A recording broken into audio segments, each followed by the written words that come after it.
हाँ तो प्यारे विद्यार्थियों, आज अपन कक्षा 10 के विज्ञान विषय के अंदर जो अपने 1 से 16 तक के चैप्टर हैं उनके अंदर मुख्य मुख्य टॉपिक्स और उनसे बनने वाले क्वेश्चन, और आज से पहले जो बोर्ड परीक्षा के अंदर अक्सर क्वेश्चन पूछे जा रहे हैं जिन टॉपिकों के ऊपर, उनके ऊपर अपन चर्चा करने वाले हैं। तो आज का जो अपना मुख्य मुद्दा है वो मैंने आपको बता दिया है। अब स्टार्ट करते हैं चैप्टर नंबर 1, रासायनिक अभिक्रिया। तो देखिए, रासायनिक अभिक्रिया समीकरण वाला जो चैप्टर है, इससे मुख्य रूप से 3 प्रकार के क्वेश्चन पूछे जाते हैं जनरली। वैसे तो XYZ कोई भी क्वेश्चन बन सकता है, लेकिन मुख्य रूप से इन 3 टॉपिकों के क्वेश्चन बनते हैं, जिसके अंदर पहला लिया आपने रासायनिक अभिक्रिया क्या है और इसके उदाहरण। जैसे आपके आ गया संयोजन अभिक्रिया क्या है, ठीक है ना। अब गठन अभिक्रिया किसे कहते हैं, वियोजन अभिक्रिया किसे कहते हैं, ठीक है ना। और उसका आपको समीकरण बनाना आना चाहिए। या फिर क्वेश्चन बन सकता है रासायनिक अभिक्रिया अगला आपको दे देगा पहले ही, और उस रासायनिक अभिक्रिया को आपसे संतुलित करवाएगा। रासायनिक अभिक्रिया दे देगा और उसको आपको संतुलित करवाएगा।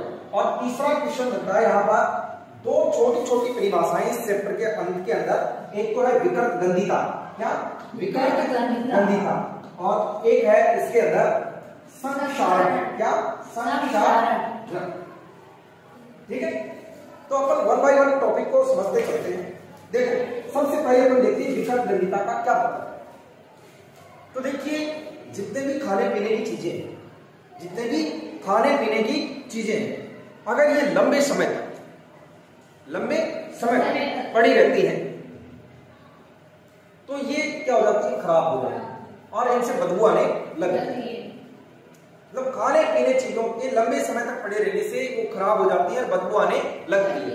इसे क्या कहते हैं, विकृत गंधिता। देखो, इस नाम के अंदर 2 शब्द हैं। विकृत का मतलब बेकार और गंधिता का मतलब है गंध। समझ गए। तो सर इसका कुछ इलाज है, बिल्कुल इसका इलाज है। इसको रोकने के कई बार उपाय भी आपसे पूछ लिए जाते हैं। तो सबसे पहला उपाय मैं आपको बता रहा हूं कि जैसे अचार वगैरह आपने दिखा है, उसको किसमें डाल के रख देते हैं, तेल में डाल के रखते हैं। किसमें, तेल में। तो विकृत गंधिता से बचने का पहला उपाय क्या है, तेल। बस आपको ये ध्यान रखना है, तेल वर्णन नहीं करना है। दूसरा देखिए, रसगुल्ले किसमें डूबे होते हैं, चाशनी में। चाशनी किससे बनती है, शक्कर पानी से बनती है, तो शक्कर इसका दूसरा उपाय क्या है रोकने का, शक्कर। तीसरा उपाय देखिए, तीसरा चिप्स की थैलियां फूली होती है, ठीक है ना, उनके अंदर नाइट्रोजन गैस भरी होती है। तो नाइट्रोजन गैस भी क्या कर रही है, उसे रोकने का काम कर रही है। और लास्ट जो आजकल यूज किया जाता है, ठीक है ना, वैसे आपको नहीं पूछा जाएगा लेकिन फिर भी बता देता हूं, सोडियम बेंजोएट। क्या, सोडियम बेंजोएट। उसको मिला देने पर भी मतलब कि पदार्थ है, खाने पीने की चीजें खराब नहीं। अगला है संक्षारण। संक्षारण क्या है, तो संक्षारण का मतलब है धातुओं पर जंग लगना। धातुओं पर जंग लगना। अब जंग ऐसे तो लगेगी नहीं, बंद कमरे में, तो ठीक है ना। तो सही तरीके से कैसे डिफाइन करेंगे इसको, कि धातुओं को खुले वातावरण में छोड़ देने पर वायुमंडलीय ऑक्सीजन, कार्बन डाइऑक्साइड और जल वाष्प नमी से क्रिया करके उनकी जो परत है वो क्या हो जाती है, धूमिल हो जाती है, मटमैली हो जाती है। इसे क्या कहते हैं, संक्षारण कहते हैं, ठीक है ना। अब संक्षारण के अंदर क्या होता है, अलग अलग जो धातुएं हैं वो अलग अलग कलर के अंदर डिफॉल्ट हो जाती है, फॉल्ट हो जाती है। तो कई बार कलर पूछ लेता है। तो देखिए, जो आयरन है मतलब कि लोहे की जंग लगती है, मतलब संक्षारण होता है, तो भूरे रंग में बदल जाता है। किसमें बदल जाता है, भूरे रंग के अंदर बदल जाता है। और ये भूरा रंग जो होता है किसका, आयरन का, ये होता है Fe2O3 मतलब ये जंग का सूत्र है, ठीक है। दूसरा देखिए, अगर आपसे पूछा जाता है चांदी, अगर चांदी को खुले में छोड़ दिया जाता है तो वो सल्फर से क्रिया करती है। किससे क्रिया करती है, सल्फर से, और काली पड़ जाती है और क्या बना लेती है, Ag2S बना लेती है। क्या, Ag2S, सल्फर क्या बोलते हैं इसको, सिल्वर सल्फाइड। और तीसरी अगर बात करें, आपने तांबा देखा होगा, वो अगर बाहर खुले में पड़ा रहता है तो उसके ऊपर हरी परत जमा हो जाती है। कैसी, हरे रंग की परत जमा हो जाती है, और वो हरा पदार्थ होता है CuCO3 CuOH का ट्वाइस। देखो, ये भूरे रंग का, ये काले रंग का, और ये कैसे रंग का, ग्रीन, मतलब हरे रंग का हो जाता है। अब अपन बात करते हैं रासायनिक अभिक्रिया को संतुलित कैसे किया जाए।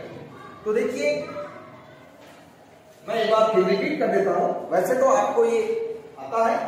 जैसे आपने नाइट्रोजन गैस की अभिक्रिया करवाई हाइड्रोजन गैस, तो आपको प्राप्त हुआ अमोनिया NH3। क्या प्राप्त हुआ? अमोनिया। अब देखिए इस अभिक्रिया को संतुलित कैसे किया जाए।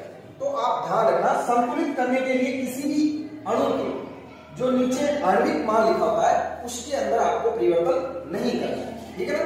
अभिक्रिया संतुलित करने के लिए उनके आगे क्या लगाए जाते हैं? अंक लगाए जाते हैं, जितने कम पड़ रहे हैं उतने। तो देखिए प्यारे विद्यार्थियों की जो नाइट्रोजन है वो इधर 2 है। कितने परमाणु है इसके? 2। और इधर नाइट्रोजन के न तो नीचे लगा हुआ है न आगे लगा, इसका मतलब 1। इसलिए इससे पहले कितने लगा देंगे? 2 लगा देंगे। 2 लगाते ही देखिए हाइड्रोजन के नीचे 3 लगा हुआ, आगे 2। ये आगे जो लगा हुआ है इस पूरे अणु के लिए काम करता है, उसमें जितने परमाणु होते हैं 3 दूनी 6। इसलिए हाइड्रोजन को इधर 6 करना पड़ेगा। तो कितने से मल्टीप्लाई करें? 2 को 3 6 तो 3। तो इसलिए आपके हाइड्रोजन के कितना लगाना पड़ा? 3। और यहाँ कितना लगाना पड़ा? 2। तो मतलब आपके ये रिएक्शन ऐसे आ सकती थी, यहाँ पर अक्ष लिख देगा और यहाँ पर क्या लिख देगा? y, और आपको लिख देगा उपरोक्त अभिक्रिया में अक्ष और y के मान लिखिए। तो अक्ष की जगह क्या आ जाएगा बेटा? 3 और y की जगह क्या आ जाएगा? 2। समझ गए आप लोग? ऐसे और भी अभिक्रियाएं हो सकती है, इस आधार पर आपको समझना है, ठीक है ना। क्वेश्चन की टेक्नोलॉजी को समझना है, अक्ष y की फॉर्म में आ सकता है, तो घबराना नहीं। अगला जो टॉपिक है अपना वो क्या है? अभिक्रिया और उसके उदाहरण। तो देखिए जो सबसे इंपॉर्टेंट अभिक्रिया मानी जाती है वो है संयोजन अभिक्रिया। क्या? संयोजन अभिक्रिया। और उसके बाद में अपन बात करें तो जो वियोजन अभिक्रिया है, कौन सी? वियोजन अभिक्रिया। और उसके बाद में अगर बात करें तो विस्थापन अभिक्रिया। क्या? विस्थापन अभिक्रिया। और सबके बाद में बात करें तो जैसे आपकी आ जाती है रेडॉक्स अभिक्रिया। क्या? रेडॉक्स अभिक्रिया। ये अभिक्रियाएं बेटा एग्जाम की दृष्टि से अति महत्वपूर्ण है। तो संयोजन अभिक्रिया क्या है? आपको सबसे पहले तो इसका समाचार लिखना है, इसकी परिभाषा लिखनी। मतलब ऐसी अभिक्रियाएं जिनके अंदर 2 या 2 से ज्यादा पदार्थ जुड़कर केवल एक पदार्थ का निर्माण करते हैं, ऐसी सभी अभिक्रियाओं को क्या कहते हैं? संयोजन अभिक्रिया कहते हैं। जैसे सबसे सरलतम अभिक्रिया बात करें C+O2 CO। जुड़ने वाले कौन है? कार्बन और ऑक्सीजन, और बनने वाला कौन है? Carbon dioxide. इसी प्रकार से वियोजन अभिक्रिया की बात करें तो वियोजन अभिक्रिया संयोजन अभिक्रिया की जस्ट उल्टी है। मतलब ऐसी अभिक्रियाएं जिनके अंदर एक बड़ा पदार्थ, ठीक है ना, 2 या 2 से ज्यादा पदार्थों के अंदर टूट जाता है, ऐसी रासायनिक अभिक्रियाओं को कहते हैं वियोजन अभिक्रिया। और वियोजन अभिक्रिया के अंदर 3 एग्जाम्पल मैंने आपको बता रखे हैं, ठीक है ना। कौन सा? एक तो बता रखा है क्लेरस सल्फेट का वियोजन, एक बता रखा है लेड नाइट्रेट का वियोजन, और एक बता रखा है मैंने कैल्शियम कार्बोनेट का वियोजन। देखो करें वियोजन, इनको गर्म करते हैं या इनको उष्मा देते हैं तो इनका वियोजन होता है। इनको या तो गर्म करते हैं या क्या देते हैं? उष्मा। तो देखिए इसको याद कैसे रखना है, इसके अंदर जो धातु है उसका तो क्या बनेगा? ऑक्साइड बनेगा। क्या बनेगा? ऑक्साइड। यहाँ बनेगा Fe2O3, यहाँ बनेगा PbO, यहाँ बनेगा CaO। समझे आप? उसके बाद में देखिए सबके अंदर क्या बनेगा? सबके अंदर जो धातु है सेंटर में उसका क्या बनेगा? ऑक्साइड। तो यहाँ बनेगा सल्फर डाइऑक्साइड, यहाँ बनेगा नाइट्रोजन डाइऑक्साइड, यहाँ बनेगा कार्बन डाइऑक्साइड, ठीक है। अब देखिए ये अभिक्रिया तो पूरी हो गई कंप्लीट, ठीक है। लेड नाइट्रेट का वियोजन होता है तो यहाँ पर ऑक्सीजन एक्स्ट्रा में और बनती है, ध्यान रखना, ठीक है ना। और फेरस सल्फेट का वियोजन होता है तो यहाँ पर सल्फर डाइऑक्साइड गैस और बनेगी। आपको ध्यान रहे इस बात का कि जब आप ये अभिक्रियाएं लिखते हैं तो इनको आपको संतुलित रूप में लिखना है, अदरवाइज अभिक्रिया गलत मानी जाएगी, ठीक है ना। और संतुलित करना मैंने पहले ही आपको सिखा दिया, ठीक है। अब अपन देखते हैं विस्थापन अभिक्रिया। कौन सी देखेंगे? विस्थापन अभिक्रिया। तो विस्थापन अभिक्रिया के अंदर क्या होता है?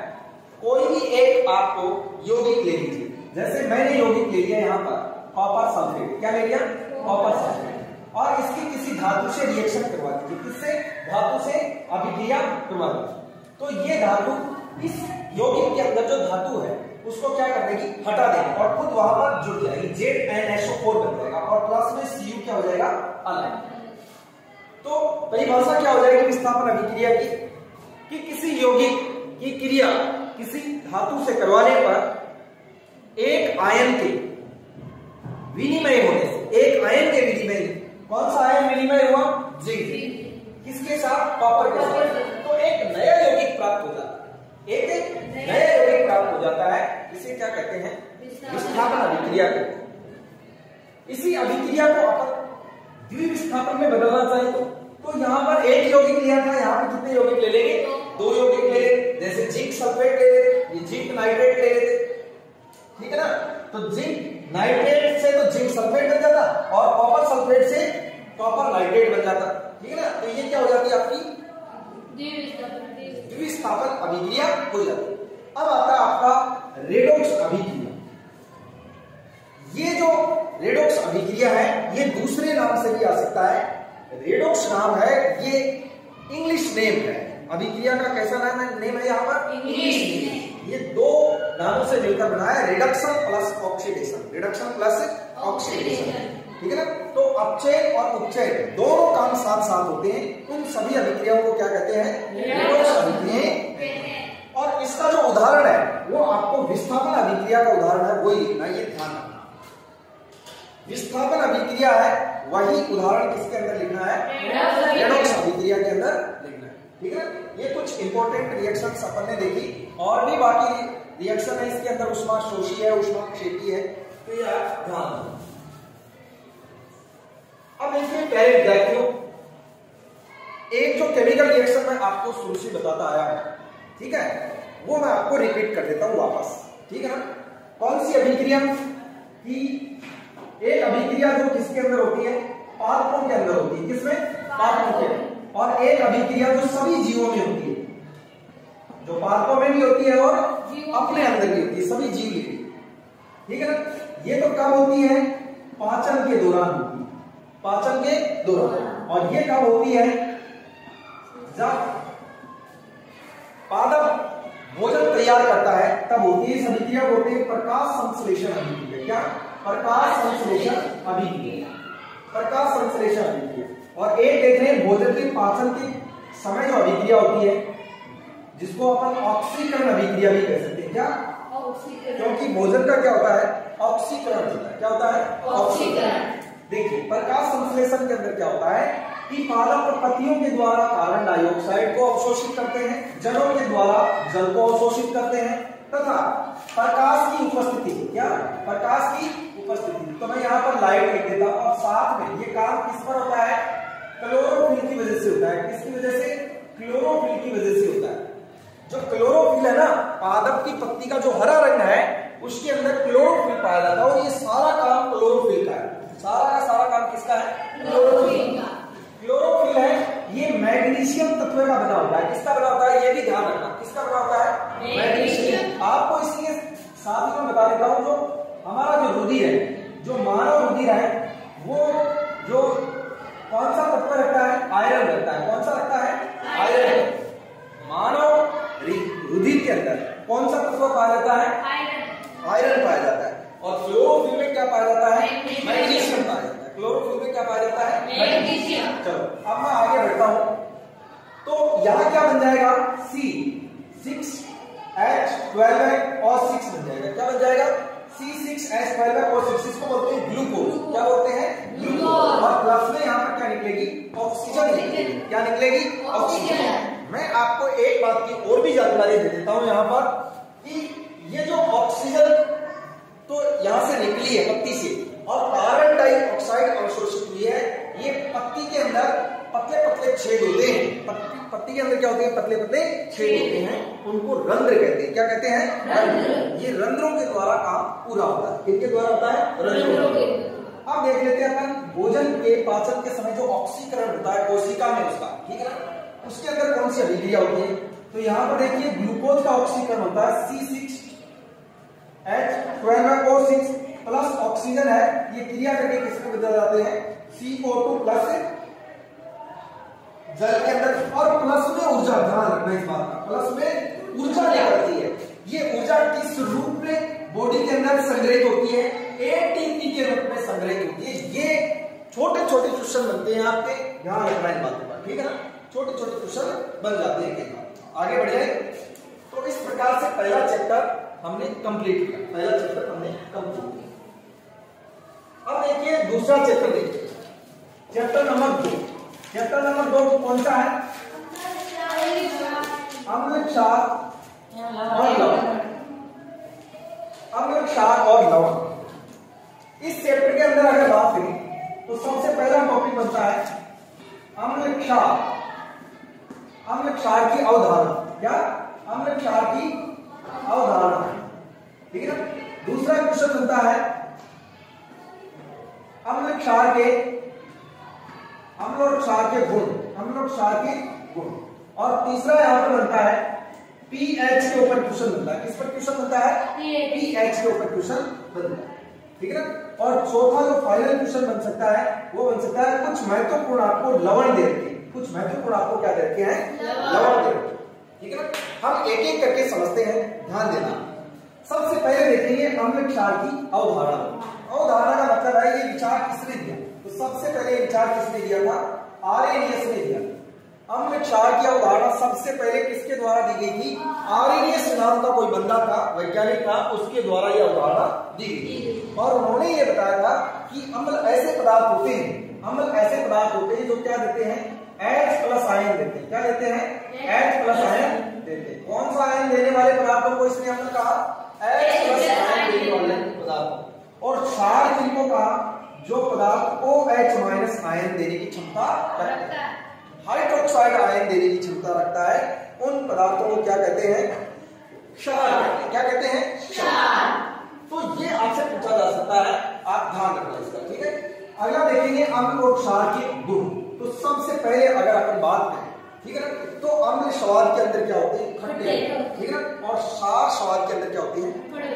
तीखे होते हैं या कड़वे होते हैं, ठीक है ना? तो ये लिखने की जरूरत रहेगी क्या? याद रहेगा ना? दूसरा गुण देखिए, तो पहला क्या देखा? स्वाद का देखा, पहला क्या देखा? स्वाद।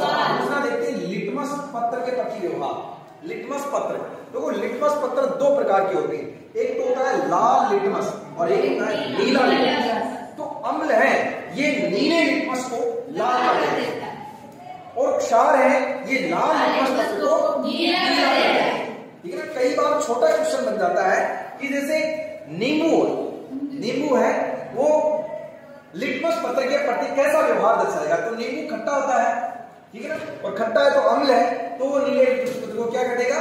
लाल कर देगा। खाली स्थान के अंदर छोटा क्वेश्चन बन सकता है, ठीक है ना? इसके बाद में अपन देखेंगे इनके कुछ रासायनिक गुण। अम्ल और क्षार के क्या है? कुछ रासायनिक गुण। पहला देखेंगे धातु से क्रिया। किससे? धातु से क्रिया।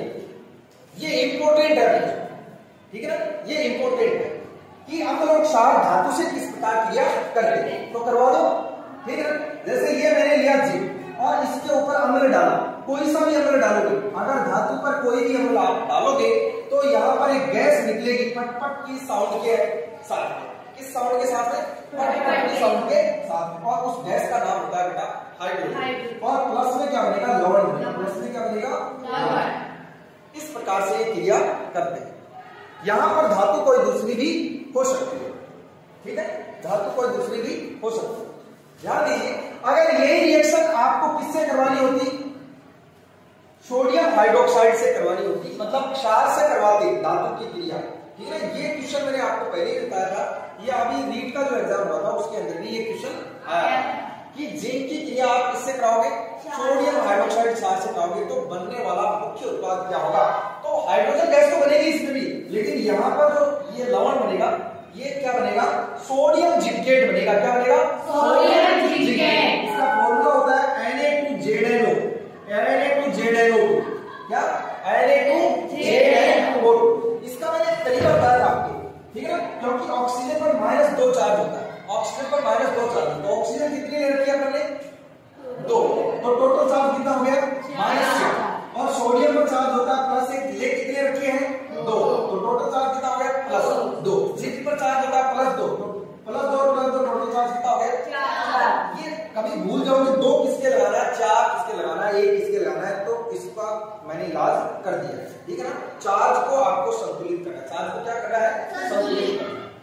तो अम्ल और क्षार का ये पहला रासायनिक गुण मैंने आपको बता दिया, क्या कि अम्ल और क्षार हैं ये धातु से किस प्रकार से अभिक्रिया करते हैं।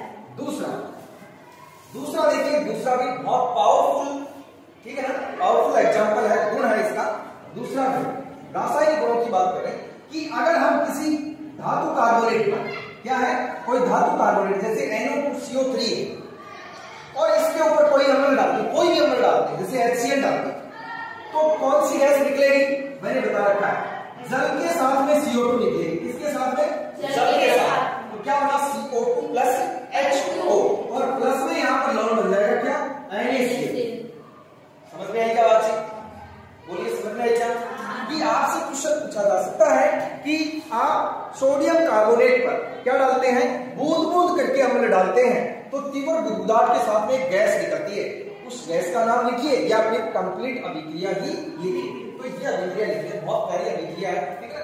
इसी के अंदर थोड़ा सा मॉडिफिकेशन कर रहा हूं कि सोडियम कार्बोनेट ना होकर अगर बाइकार्बोनेट को, मतलब 2 को हटाकर H लगा दे तो भी यही अभिक्रिया होगी। तो बताओ कुछ अलग से याद करना पड़ रहा है क्या, कुछ भी अलग से याद नहीं करना पड़ रहा है, उसी अभिक्रिया में काम चल गया।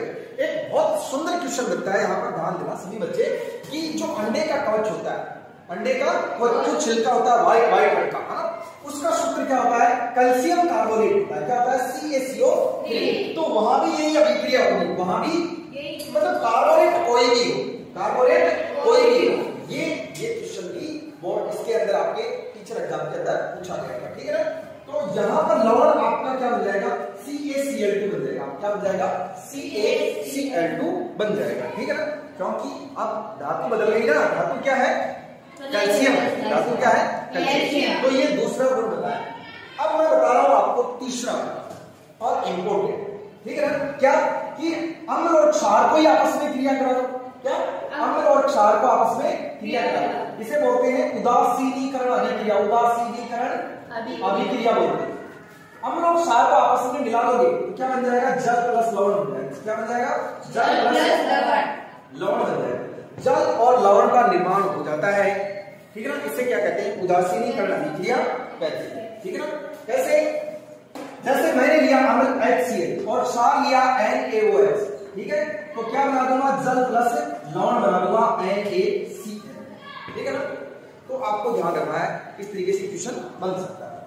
अगला क्वेश्चन बता रहा हूं मैं आपको, अब अगला क्वेश्चन बता रहा हूं, अगला क्वेश्चन है, अगला टॉपिक है pH, ठीक है ना। pH क्या है, ठीक है। तो सबसे पहले pH है, इसका जो आविष्कार है या सबसे पहले इसकी जो अवधारणा वो किसने बताई थी, सोरेनसन। किसने, सोरेनसन। ये नाम कई बार पूछ लिया जाता है, क्या, सोरेनसन ने इसकी सबसे पहले अवधारणा दी थी, ठीक है।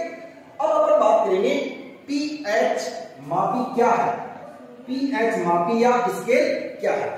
ये अम्ल और क्षार कितने खतरनाक हैं, मतलब उनकी क्षमता कितनी है, उनका पावर कितना है, उसका मेजरमेंट करने का, उनका मापने का एक तरीका है। जिस प्रकार से आप स्केल की सहायता से लंबाई मापते हो ना कॉपी में, 4 सेंटीमीटर 8 सेंटीमीटर, ठीक है ना, वैसे ही pH मापी से अम्ल की ताकत और क्षार की ताकत का पता लगाया जाता है। ये एक स्केल होता है, इसके ऊपर बेटा कितने मान होते हैं, 14 से 0 तक, ठीक है ना, 0 से 14 तक, और बीच में कितना मान आएगा, 7। तो 7 से नीचे की तरफ बढ़ेगी तो कौन बढ़ेगा, अम्लता बढ़ेगी, और 7 से ऊपर की तरफ बढ़ेगी तो क्या बढ़ेगी, क्षारता बढ़ेगी, क्या बढ़ेगी, क्षारता।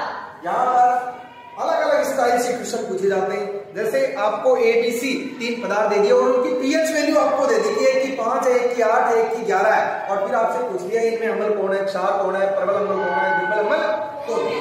समझ रहे हो मेरी बात आप लोग, ठीक है ना। 7 से ऊपर वाले pH है, क्षार बताना, जितनी ज्यादा है वो उतना ज्यादा क्षारीय, अम्लता नीचे की तरफ, जितनी ज्यादा कम है उतना ज्यादा अम्लीय होगा। यहाँ पर ये खतरनाक क्वेश्चन बनता है कि pH अम्ल की जितनी कम होती है वो अम्ल उतना ही तगड़ा होता है। समझ गए आप लोग?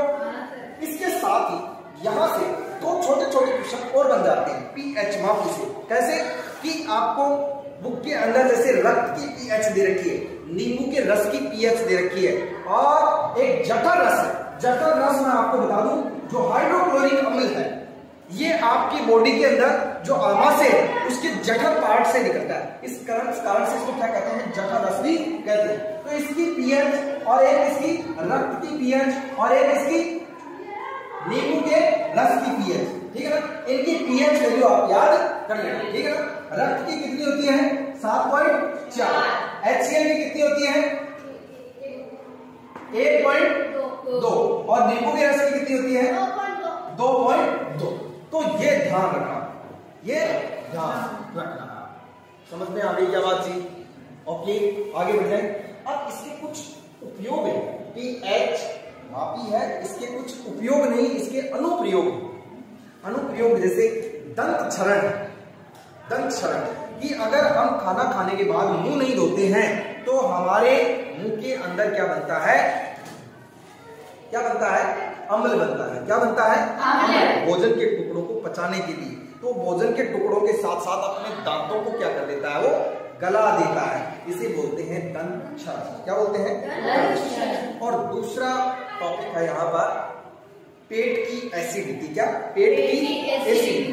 खाना कम या ज्यादा खा लेने का, खाना कम या ज्यादा खा लेने पर जो पेट के अंदर जो HCl है, जो जठर रस है, उसका संतुलन बिगड़ जाता है और हमें हिचकियां आती हैं या चुभन होती है या खट्टी डकारें आती हैं। इस स्थिति को क्या कहते हैं? पेट की अम्लता कहते हैं, एसिडिटी कहते हैं। इसे रोकने के लिए मिल्क ऑफ मैग्नीशिया लिया जाता है। क्या लिया जाता है? मिल्क ऑफ मैग्नीशिया लिया जाता है। मिल्क ऑफ मैग्नीशिया का सूत्र होता है MgOH का। ये एक क्षार है। क्या है? क्षार। और इसको लेंगे तो ये क्या कर देगा? एसिडिटी को उदासीन कर देगा, क्योंकि हमारे अंदर अम्ल बन रहा है और ये क्षार है तो उदासीन हो जाएगा, नहीं हो जाएगा? बात समझ में आई आपको? एक छोटा क्वेश्चन मुझे और ध्यान आ रहा है यहीं पर कि जो मधुमक्खी का डंक है, किसका? मधुमक्खी का डंक है, उसके अंदर मेथेनोइक अम्ल पाया जाता है। क्या? मेथेनोइक। ये इसका आयोडीन और इसको फॉर्मिक अम्ल भी कहते हैं। ये ध्यान रखना। क्या? फॉर्मिक अम्ल भी कहते हैं। और मैं आपको इसका फॉर्मूला भी बता दूं, क्या होता है? HCOOH होता है। क्या होता है? HCOOH। और यहां से सबसे बढ़िया क्वेश्चन ये बन जाता है कई बार कि जो HCOOH है, फॉर्मिक अम्ल है, उसके अंदर प्रक्रियात्मक समूह कौन है? फंक्शनल ग्रुप कौन है? तो ये COOH। COOH क्या है? Functional group. तो कितनी बातें आ गई? बात समझ रहे हो आप? कितनी बातें आ गई? मेरी बात समझ में आ रही है? किसी को कोई दिक्कत है? आप देखिए, अपन थोड़ा आगे बढ़ते हैं। अपन थोड़ा आगे बढ़ते हैं। अगर मधुमक्खी खा गई, एक तो खा जाए, कुछ नहीं, 2-4 खा जाए तो जैसे फिर शरीर पे सूजन आ जाता है और उल्टियां होने लगती हैं। क्यों? क्योंकि पेट में, शरीर में एसिड की मात्रा बढ़ रही है। शरीर में क्या बढ़ रही है? एसिड की मात्रा बढ़ रही है। इसके लिए सोडियम बाइकार्बोनेट दिया जाता है। सोडियम बाइकार्बोनेट दिया जाता है। इसको मीठा सोडा भी कहते हैं। क्या? इसको मीठा सोडा भी कहते हैं। ध्यान रखना, इसी को क्या कहते हैं बताइए?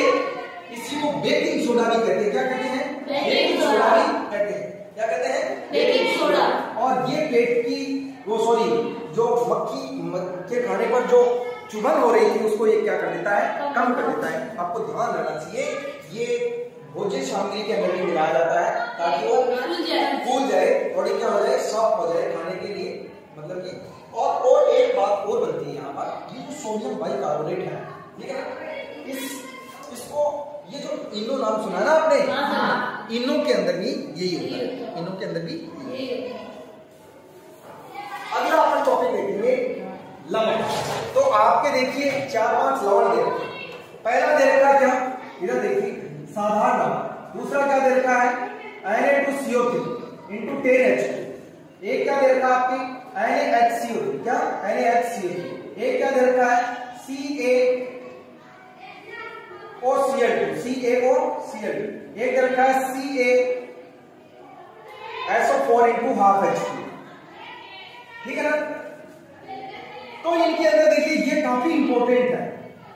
विरंजक चूर्ण और प्लास्टर ऑफ पेरिस, इनके सूत्र आपसे डायरेक्ट पूछ लिए जाते हैं और इनके दो उपयोग आपसे पूछ लिए जाते हैं, ठीक है ना, जिनके बारे में आप आराम से लिख सकते। सूत्र आना चाहिए, बाकी उपयोग तो जैसे मतलब कि अपन लिख ही देते हैं। बोलो आगे बढ़े, आगे बढ़े। अब देखिए अगला जो टॉपिक है, अगला जो चैप्टर है वो है अपना धातु एवं अधातु। तीसरा चैप्टर धातु एवं अधातु। तो देखिए अगर इस चैप्टर की बात करें, ठीक है ना, तो इसके अंदर भी महीन छोटे छोटे क्वेश्चन बहुत बनते हैं, लेकिन अपन मुख्य प्रश्नों की बात करेंगे। तो देखिए एक तो इसके अंदर प्रश्न बनता है पहला, एक तो इसके अंदर प्रश्न बनता है पहला धातु और अधातु के गुण, धातु और अधातु के गुण। दूसरा प्रश्न बनता है यहां पर, दूसरा प्रश्न है खनिज, अयस्क, इसके साथ फिर आ जाते हैं इसमें भर्जन, निस्तापन। दो वर्ड और आते हैं यहां पे, क्या एक तो आता है अधात्री या जिसको क्या कहते हैं गेंद कहते हैं, और एक आता है धातुमल, क्या धातुमल। फिर आता है इसके अंदर अम्लगम, क्या आता है अम्लगम, और एक आता है इसके अंदर आपका फ्यूज तार, क्या आता है फ्यूज तार। फ्यूज तार है, उसी को किसमें काम में लेते हैं, इसे शोल्डर के अंदर काम में लेते हैं। किसमें लेते हैं, शोल्डर के अंदर काम में लेते हैं। और यहां पर एक छोटा सा क्वेश्चन और बन जाता है, क्या कैरेट, क्या तो कितने वर्ड है, कितने वर्ड है, इन वर्ड्स की हमें टर्मिनोलॉजी आनी चाहिए। यहां से छोटा क्वेश्चन बनेगा और आने आएगा तो हम बहुत प्रेम से क्वेश्चन करेंगे, आराम से ताका झाकी करेंगे, है ना। आपको विश्वास बढ़ेगा कि अगर क्वेश्चन आ रहा है तो आराम से करना है। देखो सबसे पहले अपन, अच्छा एक बात और देख लेते हैं, एक क्वेश्चन और बनता है यहां पर। चलो पहले इनको समझ लेते हैं अपन, क्या धातु एवं अधातु, धातु एवं अधातु। तो देखिए मैंने आपको पावर सारणी बताई, तब मैंने आपको धातु और अधातु को लिखवा रखा है, ठीक है ना। उसके अंदर हमने क्या कर रखा है, वर्ग नंबर 13 से आवर्त सारणी को टेढ़ी मेढ़ी सीधी नुमा आकृति से काट रखा है ना। तो उसके बाईं तरफ जो आ जाते हैं वो तो क्या है धातु, और दाईं तरफ वो क्या है अधातु। समझ गए आप लोग। अब आपको ध्यान रखना है क्या कि इधर अपन ने हाइड्रोजन को भी रख रखा है ना, जबकि हाइड्रोजन क्या है पहली बात। फिर मैंने आपको बताया था पहले जो वर्ग के अंदर जो धातु है, ठीक है ना, उसके अंदर ये बता रखा है सोडियम है, पोटेशियम है, ये बहुत ही क्रियाशील धातु हैं, इसलिए इनको केरोसिन तेल में डुबोकर रखा जाता है। और ये नरम भी होती है, इसलिए इनको चाकू से आसानी से काटा जा सकता है। ऐसी छोटी मोटी बातें इस टॉपिक के अंदर बता रहा हूं आप, ठीक है। फिर अब अगर अपन देखें तो एक धातु ऐसी है जो कमरे के तापमान, मतलब साधारण तापमान पर क्या होती है, पिघली हुई होती है, द्रव अवस्था में होती है। उस धातु का नाम है मरकरी, Hg उसका प्रतीक है, क्या Hg उसका प्रतीक। धातुएं प्राय क्या होती हैं, ठोस होती हैं वैसे, है ना।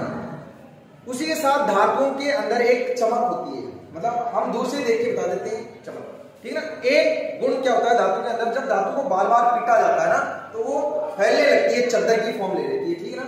इसे बोलते हैं आघात वर्धनीयता, क्या बोलते हैं आघात वर्धनीयता। और अगर धातु खींचा जाता है तो वो लंबाई में वृद्धि करती है, इसको कहते हैं तन्यता।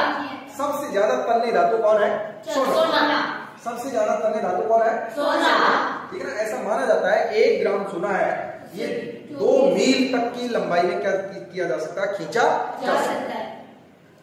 इसी के साथ आपको ध्यान रखना है धातुएं प्राय क्रियाशील होती हैं, लेकिन सोना चांदी और प्लेटिनम, सोना चांदी एवं प्लेटिनम है, ये मुक्त अवस्था में पाई जाती है, मतलब कि इनकी क्रिया है वो बहुत ही कम होती है।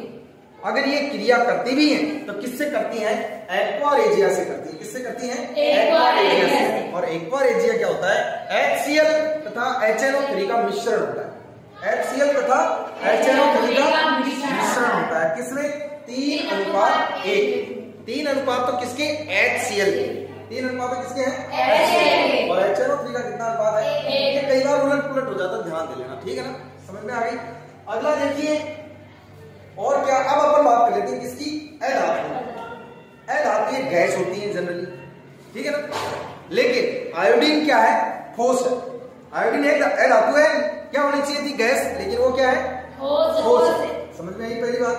दूसरा, इनके अंदर भी जैसे अगर फास्फोरस की बात करें तो फास्फोरस बहुत ज्यादा क्रियाशील अधातु है। उनमें तो सोडियम पोटेशियम थी, और इधर कौन है? फास्फोरस अधातु। किसमें पाई जाती है? दांतों और हड्डी के अंदर पाई जाती है। दांतों और किसमें पाई जाती है? हड्डी के अंदर। और ये जो क्रिया करती है तो इसको मतलब की क्रिया कम करने के लिए, अर्थात इसकी क्रिया को रोकने के लिए किसमें डुबोकर रखा जाता है? जल में डुबोकर रखा जाता है। किसमें डुबोकर रखा जाता है? जल के अंदर डुबोकर रखा जाता है। तो ये किसके गुण है? प्राय अधातु। ये किसके गुण है? अधातु। और देखिए अधातुओं के गुणों की अगर बात करें तो जैसे आपने देखा होगा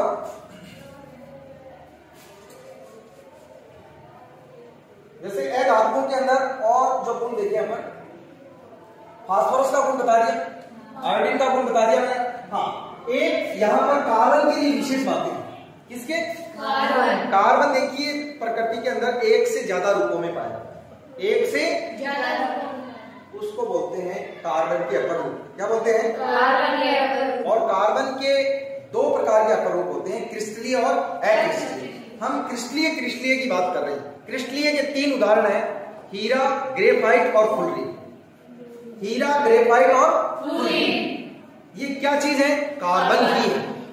कार्बन ही मतलब अलग अलग रूप में कार्बन है। हीरा है, यह सबसे कठोर पदार्थ माना जाता है। हीरा सबसे कठोर पदार्थ माना जाता है, जो क्या है वास्तव में? कार्बन है। क्या है? कार्बन। हीरा है, ये विद्युत का क्या है? कुचालक है। वैसे तो सभी धातुएं विद्युत की क्या होती है? कुचालक। लेकिन कार्बन का जो ग्रेफाइट अपर रूप है वो एक फ्री इलेक्ट्रॉन की वजह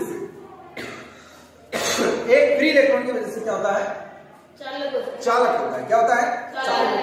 अब देखिए अपन ये छोटी छोटी परिभाषाएं देखिए। क्या छोटी छोटी परिभाषाएं हैं? सबसे पहला है खनिज। खनिज क्या होता है ना?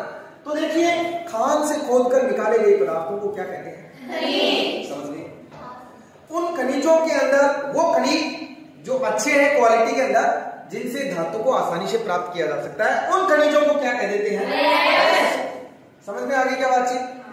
अयस्क के अंदर जो अशुद्धियां होती हैं उनको क्या कहते हैं? गेंद या अधात्री कहते हैं, ठीक है ना? इनको हटाने के लिए जो काम करते हैं उसको क्या बोलते हैं? प्रसाधन बोलते हैं। क्या बोलते हैं? प्रसाधन। या फिर क्या बोलते हैं? सांद्रण बोलते हैं। क्या बोलते हैं? सांद्रण। तो ये बात आप ध्यान रखें, ठीक है? अगला देखिए अपन करें भर्जन या निस्तापन की बात सुनते हैं। तो जो अयस्क है उसको गर्म करना, वायु की उपस्थिति में गर्म करना भर्जन कहलाता, वायु की अनुपस्थिति में गर्म करना निस्तापन। भर्जन प्राय सल्फाइड अयस्कों का किया जाता है। किनका किया जाता है? और जो निस्तापन है वो कार्बोनेट, बाइकार्बोनेट या फिर जल योजित जो ऑक्साइड है जिनमें जल लगा होता है उनका क्या किया जाता है? वायु की अनुपस्थिति में गर्म किया जाता है उनको, अर्थात उनका क्या कहते हैं? निस्तापन। उसके बाद में देखिए अम्ल। देखिए मरकरी कैसी धातु होती है? पिघली हुई होती है, द्रवावस्था। इसमें कोई भी चीज अगर मिला दे, कोई भी धातु मिला दे, तो अब ये मिश्रण क्या कहलाता है? अम्ल। और फिर इसको बोला कैसे जाता है, लिखा कैसे जाता है? जैसे Zn/Hg। तो किसमें कौन मिला हुआ बता सकते हो क्या? मरकरी में जिंक मिला हुआ, और इसको बोलेंगे जिंक अम्ल। क्या बोलेंगे? जिंक अम्ल। आपसे पूछा जा सकता है जिंक अम्लम का क्या मतलब? आपको बताना है जिंक किसमें मिला हुआ है? मरकरी में। ये इसका मतलब है, बोलो। अगला अपन बात करें फ्यूज तार या सोल्डर। तो फ्यूज तार या सोल्डर है वो किसका बना होता है? लेड तथा टिन का बना होता है। किसका? लेड तथा टिन का, Pb+Sn का बना होता है। और इसी का क्या बना होता है? सोल्डर बना होता है। क्या बना होता है? फ्यूज तार या सोल्डर है, इसका जो गलनांक है वो बहुत कम होता है। गलनांक क्या होता है? बहुत कम, ठीक है ना? ये मतलब हल्का सा ताप देने पर ही पिघल जाता है। तभी तो फ्यूज तार के लिए इसका प्रयोग करते हैं। अगर लाइट पीछे से ज्यादा आएगी, ठीक है ना, तो ये फ्यूज तार पिघल के लाइन को काट देगा। क्या करेगा? लाइन को काट देगा। तो हमारे घर में जो उपकरण है वो सुरक्षित रह जाएंगे। क्या रह जाएंगे? सुरक्षित। तो फ्यूज तार का ये महत्व है। फ्यूज तार का क्या है? और शोल्डर है, इसके अंदर इसका उपयोग करते हैं, ठीक है। जैसे जो टेप रिकॉर्डर वगैरह होते हैं उनके अंदर टाँके लगाने के लिए, तार टूट जाते हैं तो प्लेट के टाँके लगाने के लिए इसका प्रयोग किया जाता है। दोनों एक ही चीज है। अब मैं आपको बता रहा हूँ धातु मल क्या है। तो देखिए, जब भर्जन या निस्तापन करते हैं तो उसके बाद में एक प्रोसेस और किया जाता है। वह क्या भट्टी होती है, एक बड़ी भट्टी होती है, उसके अंदर मतलब धातु प्राप्त करने के लिए अयस्क को पिघला जाता है। क्या किया जाता है? वहां पर भी बहुत सारी अशुद्धियां निकलती हैं। क्या निकलती हैं? वहां पर अशुद्धियों को क्या कहते हैं? धातु मल। और पहले जो अशुद्धियां थी उनको क्या कहा था? है अशुद्धि। लेकिन ये आगे प्राप्त होती है, ये पहले प्राप्त। अगली बात करते हैं अपन कैरेट। इसकी बात करते हैं कैरेट। कैरेट का मतलब है सोने की शुद्धता से। किससे? सोने की शुद्धता से, ठीक है। 100% शुद्ध, कितना?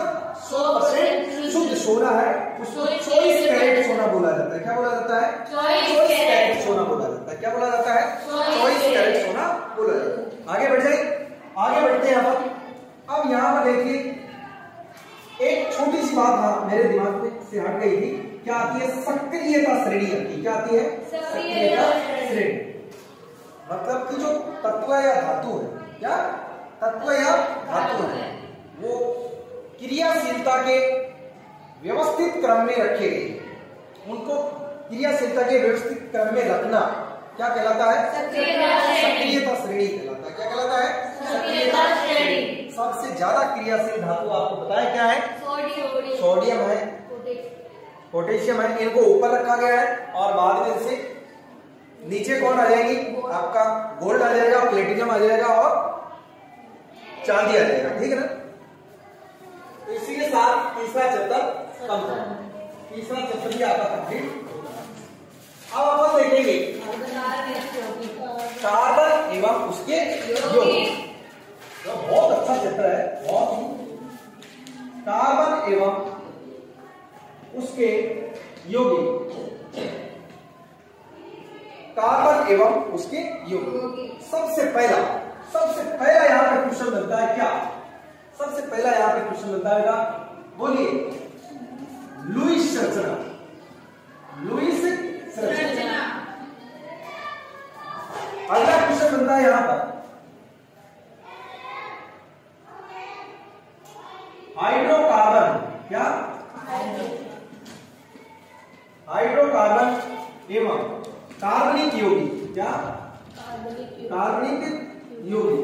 हाइड्रोकार्बन एवं कार्बनिक यौगिक। और लास्ट क्वेश्चन बनेगा यहां पर। लास्ट क्वेश्चन बता रहा हूं आपको, ठीक है ना। लास्ट क्वेश्चन है मिसेल। क्या बनेगा? मिसेल, ठीक है। तो देखिए, सबसे पहले अपन बात करते हैं लुईस संरचना से संबंधित। लुईस संरचना क्या होती है? कोई यौगिक या अणु होता है, ठीक है ना, उसको खोल कर लिखना। क्या? खोल कर लिखना। और उसके जो इलेक्ट्रॉन्स हैं, कोई अणु है उसके अंदर जो परमाणु भाग ले रहे हैं, उनके जो इलेक्ट्रॉन्स हैं जिनके द्वारा वो बंध बना रहा है या फ्री इलेक्ट्रॉन है, उनको डॉट रूप में उनके ऊपर शो करना, दर्शाना क्या कहलाता है? लुईस संरचना कहलाता है। जैसे मैं दो सिंपल संरचनाओं की बात करता हूं, जैसे CH4 और कार्बन डाइऑक्साइड। तो देखिए, कार्बन है, उसके आउटर सेल के अंदर कितने इलेक्ट्रॉन होते हैं? 4 हाइड्रोजन से ये इस प्रकार से कनेक्ट हो जाएगा, क्योंकि हाइड्रोजन के आउटर सेल में कितना इलेक्ट्रॉन होता है? ऐसे। ये CH4 की क्या है? लुईस संरचना। इसी प्रकार से कार्बन डाइऑक्साइड की बात करें तो कार्बन के आउटर सेल में 4 इलेक्ट्रॉन होते हैं। 2 ऑक्सीजन से ये बॉन्डिंग करेगा, 2 ऑक्सीजन से जुड़ेगा। ऑक्सीजन के बाह्यतर कोश में 6 होते हैं। तो इस प्रकार से ये इसकी संरचना हो जाए, लुईस संरचना हो जाए, ठीक है। कुल मिलाकर लुईस संरचना के ऊपर आपको फोकस डालना है। लुईस संरचना आपको बनानी सीखनी है, एक दो की नहीं बनानी आती है तो, ठीक है। लुईस संरचना के बाद में अपना जो अच्छा क्वेश्चन बनता है, वो बनता है हाइड्रोकार्बन का। हाँ यही है। तो देखिए हाइड्रोकार्बन एवं कार्बनिक यौगिक, हाइड्रोकार्बन एवं कार्बनिक यौगिक। तो देखो हाइड्रोकार्बन क्या होते हैं, कार्बन और हाइड्रोजन से मिलकर बने यौगिक क्या होते हैं, हाइड्रोकार्बन होते हैं, ठीक है ना। तीन महत्वपूर्ण हाइड्रोकार्बन अपन पढ़ते हैं क्या, CnH2n plus 2, CnH2n, CnH2n minus 2, CnH2n minus 2, ठीक है ना।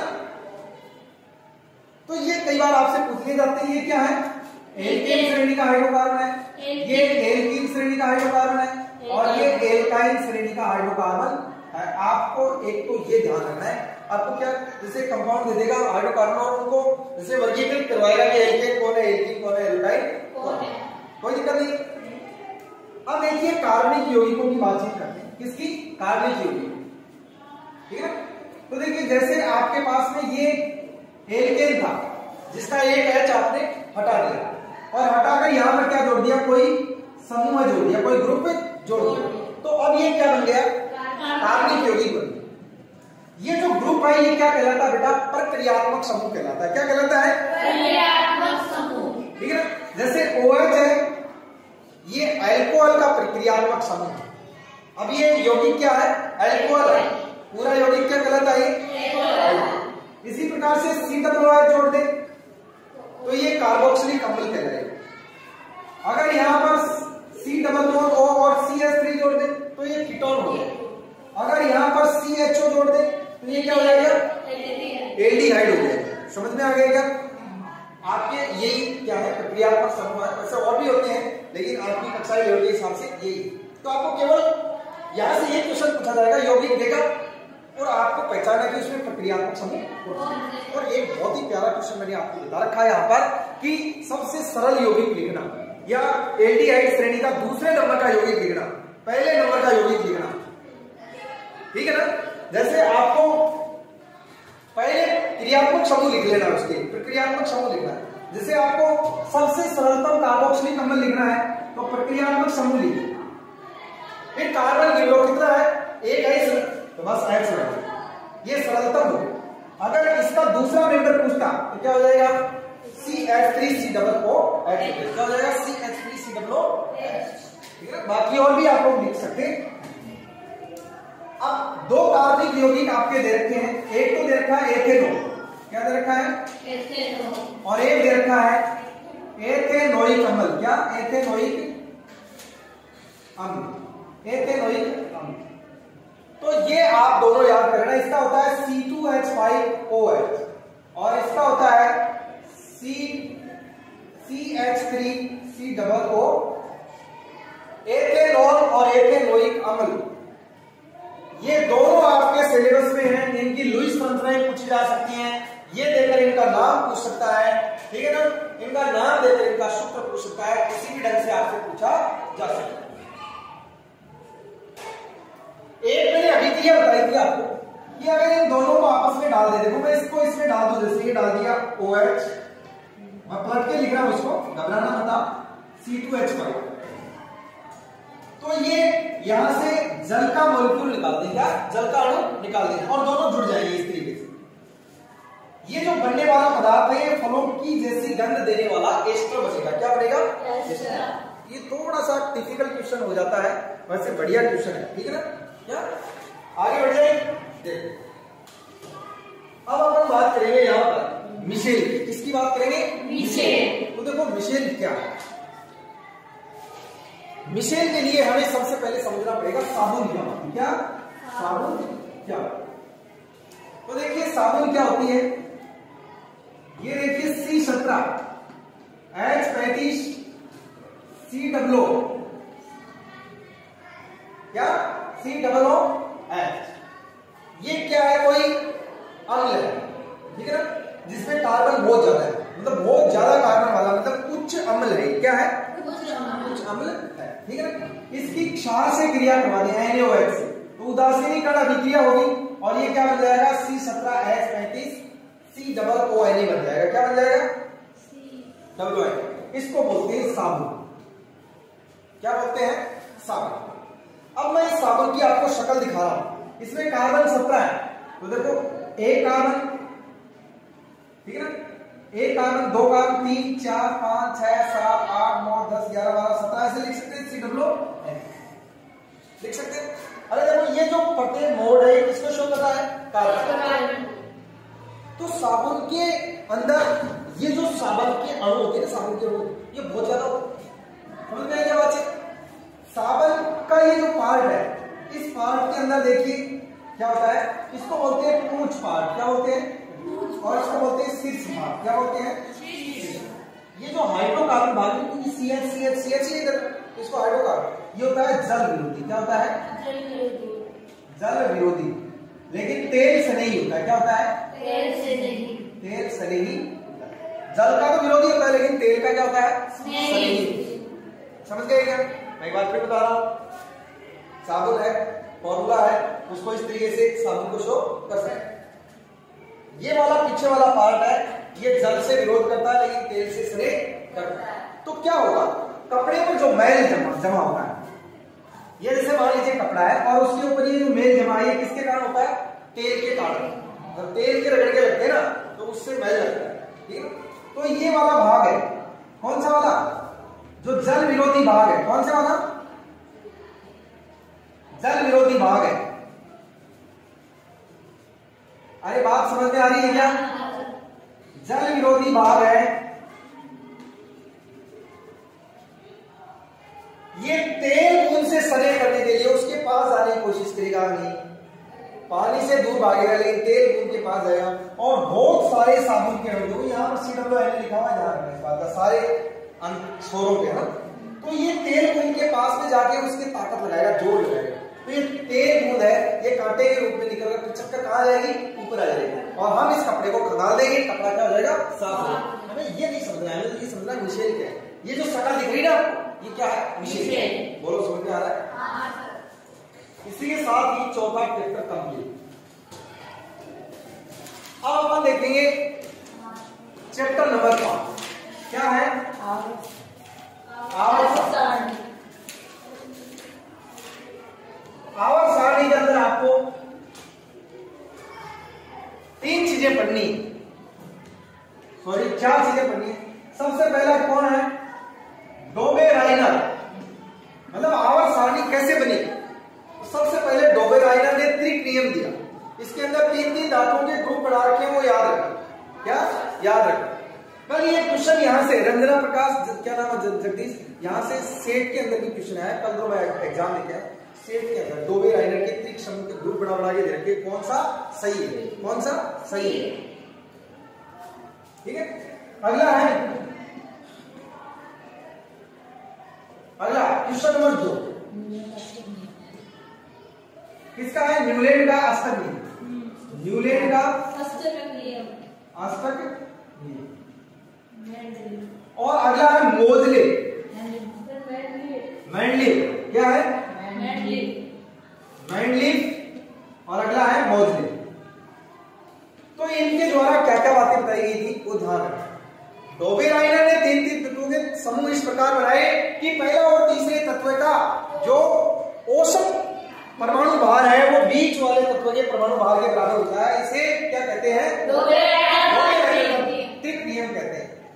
न्यूलैंड के अष्टक नियम की बात करें तो तत्वों को उनके बढ़ते परमाणु भार के रूप में लिखते हैं, तो प्रत्येक 8वां तत्व पहले तत्व के गुणों के साथ में समानता प्रकट करता है। इसे क्या कहते हैं? न्यूलैंड का अष्टक नियम। लेकिन ये नियम इसलिए नहीं चले क्योंकि ये छोटे छोटे टुकड़ों में बनाए थे, सभी तत्वों पर लागू नहीं हो पाए, इसलिए फैल हो गए धीरे धीरे। अब आता है मैंडलीफ। मैंडलीफ आवर्त सारणी का खाका तैयार करता है, ठीक है ना। और ये जो आवर्त सारणी बनाता है किस आधार पर बनाता है? परमाणु द्रव्यमान के आधार पर बनाता है। किसके? परमाणु द्रव्यमान के आधार पर बनाता है। ध्यान रखना इस बात का, ठीक है ना। आधार क्या था? परमाणु द्रव्यमान। मोजले यही चीज किसके आधार पर बनाता है? परमाणु क्रमांक के आधार पर बनाता है। ये बहुत प्यारे क्वेश्चन बनते हैं, यहाँ पर ध्यान रखना किस आधार पर किसने आवर्त सारणी का डेवलपमेंट किया? तो मोजले ने किस पे किया? मतलब मोजले और मेंडल। और लास्ट आता है यहाँ पर क्या? लास्ट आता है परमाणु संरचना। क्या? परमाणु संरचना। परमाणु संरचना में यहां से सवाल कैसे बनते हैं ये मैं आपको थोड़ा सा डिटेल में बताने की कोशिश करूंगा। क्या करें परमाणु संरचना पर कैसे क्वेश्चन बनते हैं? देखो ये परमाणु होता है, इसका ये नाभिक है। क्या है? नाभिक। और ये क्या है? इसकी पहली सेल जब क्या कहलाती है? के। उसके बाद में आई, उसके बाद में एम, उसके बाद में एन। तो सबसे पहले ध्यान रखना कि इनके अंदर जो इलेक्ट्रॉन भरे जाते हैं वो किस फॉर्मूले से भरे जाते हैं? 2n स्क्वायर से भरे जाते हैं। किससे भरे जाते हैं? 2n स्क्वायर से। और n क्या है यहाँ पर? n है यहाँ पर KLMN, मतलब कि 1 2 3 4 ऐसे। समझ में आ रही क्या बात है? जैसे आपको कह दिया m सेल के अंदर, m कोश के अंदर, ठीक है, कितने इलेक्ट्रॉन भरे जाएंगे? वैल्यू कितनी है? 3। तो यहाँ पर 3 रख देंगे n की वैल्यू। 3 3 9 दूनी 18। अरे देखो गुणा करो इसका पूरा 3 3 9 दूनी 18। तो ये आपसे प्रश्न पूछा जाता है कि किसी परमाणु के m कोश में अधिकतम कितने इलेक्ट्रॉन भरे जा सकते हैं? n कोश में कितने भरे जा सकते हैं? या फिर क्वेश्चन क्या बनता है यहाँ पर कि चौथे कोश का क्या नाम है? n। पहले कोश का क्या नाम है? समझ गए क्या? या फिर क्या क्वेश्चन बनता है यहाँ पर? ध्यान देना, आपसे क्वेश्चन पूछा जा सकता है कि जैसे हीलियम है, उसके बाह्यतम कोश में कितने इलेक्ट्रॉन होंगे? तो हीलियम 2 नंबर पे आता है। और ये नाभिक और पहले कोश में कितने इलेक्ट्रॉन मिल जाते हैं? 2। और पूरे ही हो गए इसके। तो चाहे पहले की बात करें चाहे बाह्यतम की, हीलियम में कितने होते हैं? 2। कई बार क्वेश्चन बनता है ऐसा कौन सा तत्व है जिसके बाहर वाले और अंत वाले कोश के अंदर इलेक्ट्रॉनों की संख्या बराबर होती है? नहीं, बेरिलियम। बेरिलियम 4 नंबर पे आता है। तो इसमें 2 और इसमें 2, पहले वाले में भी उतने ही है, बाहर वाले में भी उतने ही। अगर ये पूछ लिया जाए बाहर वाले में अंदर वाले से डबल, तो यहाँ क्या करेंगे? 4। तो फिर यहाँ पर कितना आ जाएगा? 4। इसमें 2 और इसमें 4। ये मतलब टेक्निकल क्वेश्चन नहीं है, थोड़ा सा धैर्य से करना इनको आ जाएगा। ठीक है। एक यहाँ पर छोटा सा क्वेश्चन बनता है कि आवर्त सारणी के अंदर बाएं से दाएं चलते हैं, मतलब कि हाइड्रोजन से इधर, तो परमाणु साइज घटती है। परमाणु साइज घटती है। और ऊपर से नीचे चलती है तो परमाणु साइज घटती है। ये बात ध्यान रखना। एक बहुत अच्छा क्वेश्चन बनता है, वो ध्यान देना कि जैसे एक तो है Na और एक आपने देखा होगा, मैं अणुसूत्र बनाता हूं तब लिखवाता हूं Na+।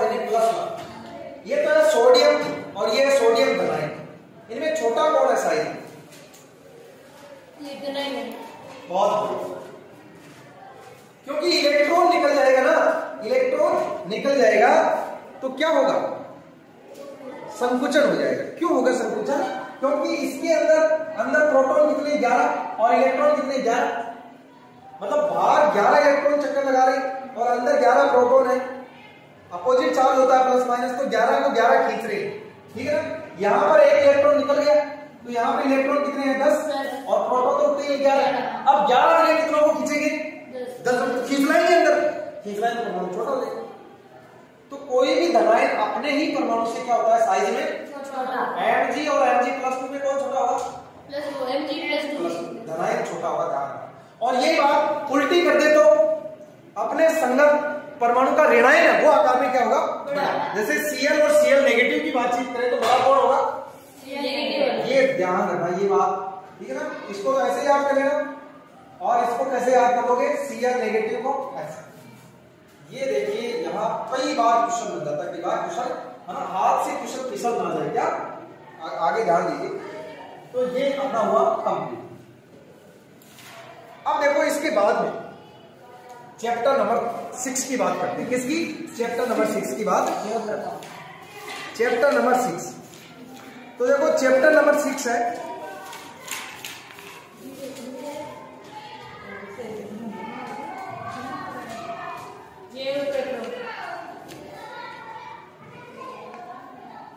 जैव प्रक्रमण। जैव प्रक्रम। तो इसके अंदर देखिए एक तो प्रकाश संश्लेषण अभिक्रिया है, ध्यान रखना है ना। एक रंध्र के बारे में हल्की सी जानकारी है, वो भी याद रख लेंगे। एक मनुष्य में पाचन तंत्र का जो चित्र है, डिटेल नहीं बताएंगे इनकी, है ना, उनकी डिटेल नहीं बताएंगे। एक मनुष्य में जब श्वसन होता है ना, तो श्वसन का मतलब क्या है? भोजन का ऑक्सीकरण। श्वसन का क्या मतलब है? भोजन का ऑक्सीकरण।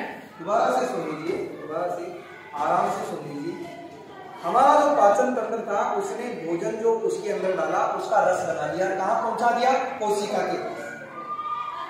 हम जो श्वास ले रहे हैं वो ब्लड के ऊपर बैठकर, कौन? ऑक्सीजन, और वो भी कहां पहुंच गई? कोशिका।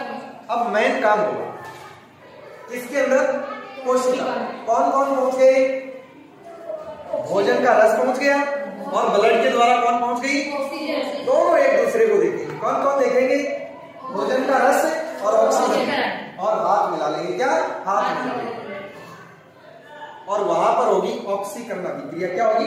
ऑक्सीकरण। अभी मैंने बताया था C6H12 और 6+O2 वाली अभिक्रिया होगी, जल और CO2 बनेगा, प्लस में ऊर्जा बनेगी।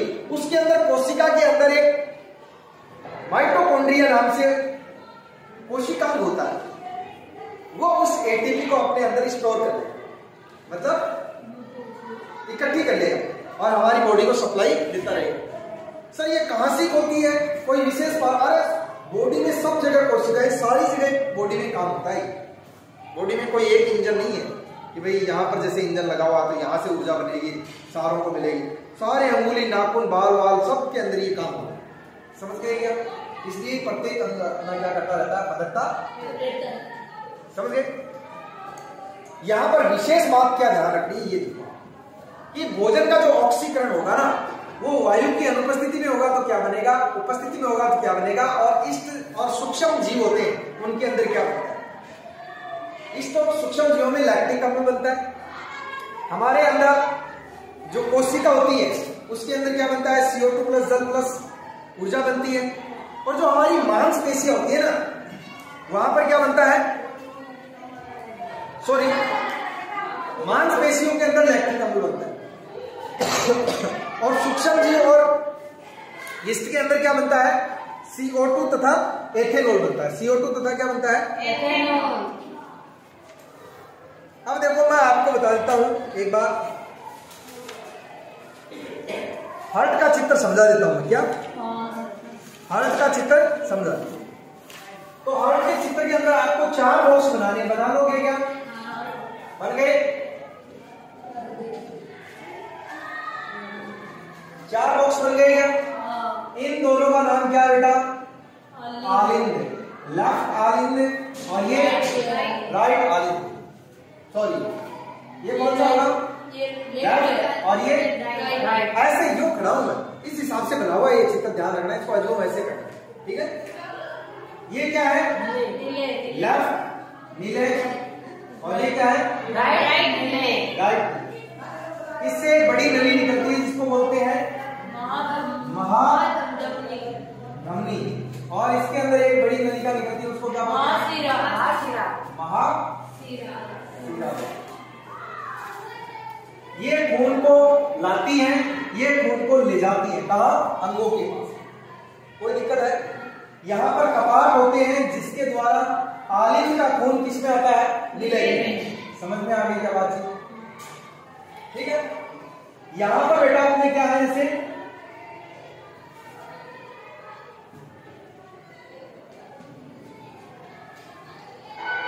फेफड़े, क्या है?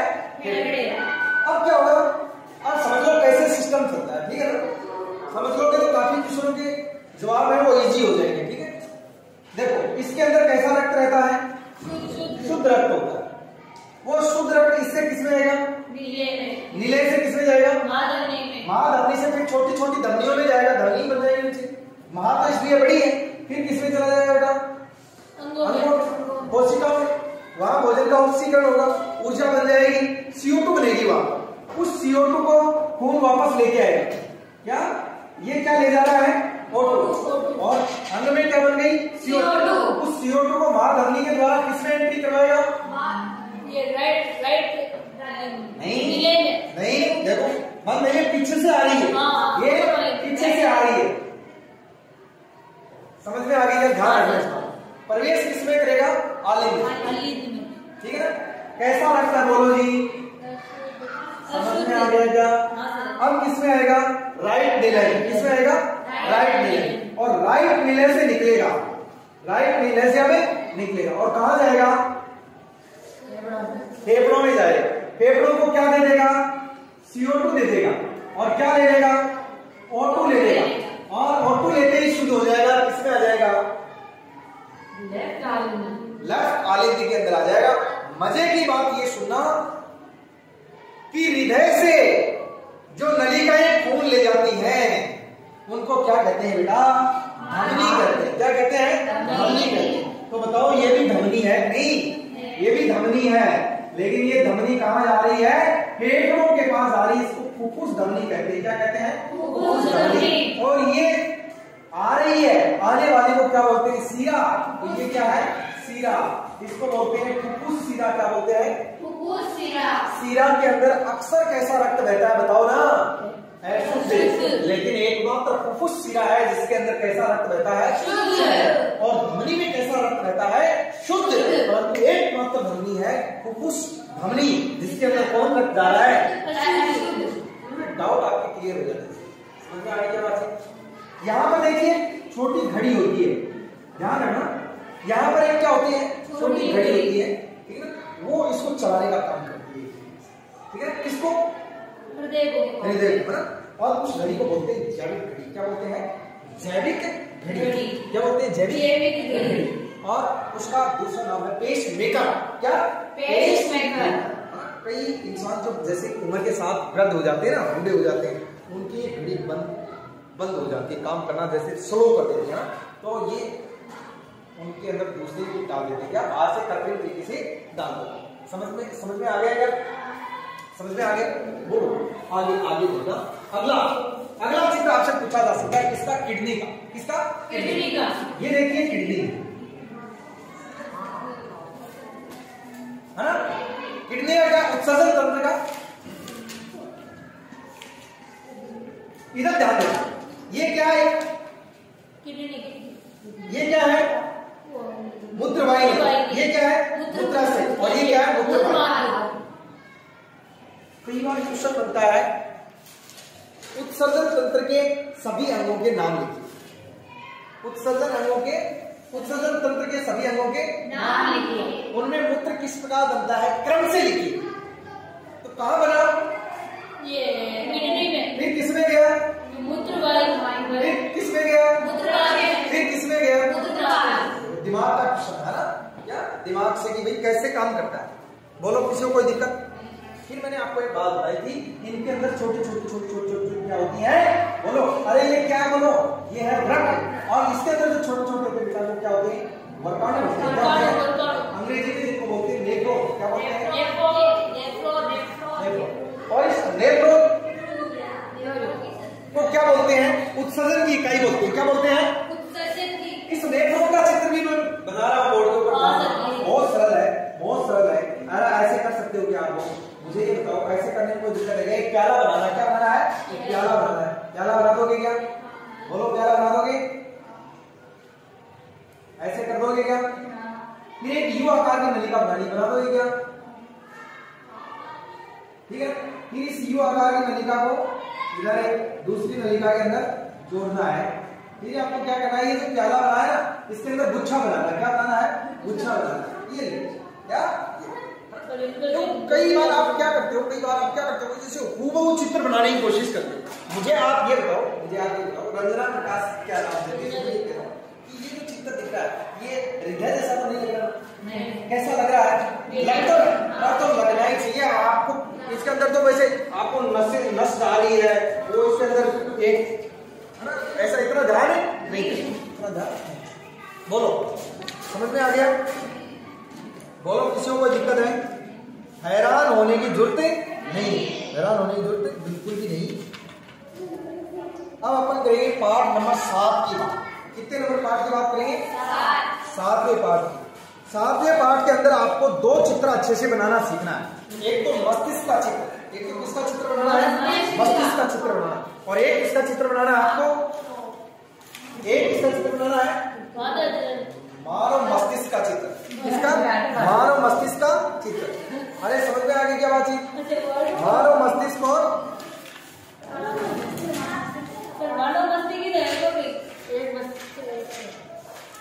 एक इसमें ध्यान रखना, सुनना, ध्यान रखना। एक पादप हार्मोन और जंतु हार्मोन। क्या? पादप हार्मोन और दूसरा कौन सा है? जंतु हार्मोन। और दो चित्र बनाने कौन सा? एक तो तंत्रिका कोशिका का। किसका? तंत्रिका कोशिका। तंत्रिका कोशिका जिसको क्या कहते हैं? न्यूरॉन भी कहते हैं। क्या कहते हैं? न्यूरॉन। और एक इसका बनाना है मस्तिष्क का चित्र। किसका? मस्तिष्क। मस्तिष्क बना लोगे ना? मस्तिष्क का चित्र, ये चित्र बनाने आने चाहिए। और दो क्वेश्चन कौन से बनते हैं? पादप हार्मोन और जंतु हार्मोन। ये यहाँ छोटा क्वेश्चन होता है क्या, और बड़ा भी हो जाता है। पिछली बार प्रश्न आया हुआ है, बच्चे बोल रहे थे क्या कि जो मनुष्य में अंतःस्रावी तंत्र है उसका नामांकित चित्र बनाकर वर्णन की। ठीक है, तो इसके अंदर कौन कौन सा आता है? एक तो ऑक्सीन आता है। कौन आता है? एक क्या आता है? जिब्रेलिन। क्या? जिब्रेलिन। एक क्या आता है? साइटोकाइनिन। साइटोकाइनिन। और एक कौन आता है? एबसिसिक अम्ल।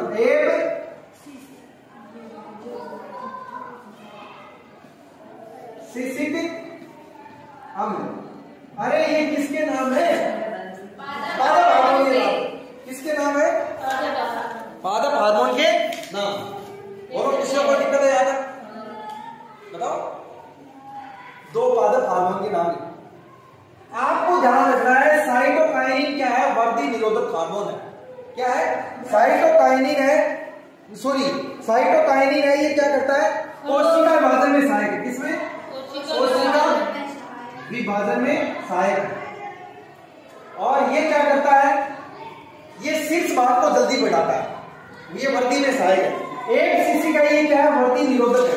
वृद्धि निरोधक। वृद्धि निरोधक। समझ में आई क्या बात?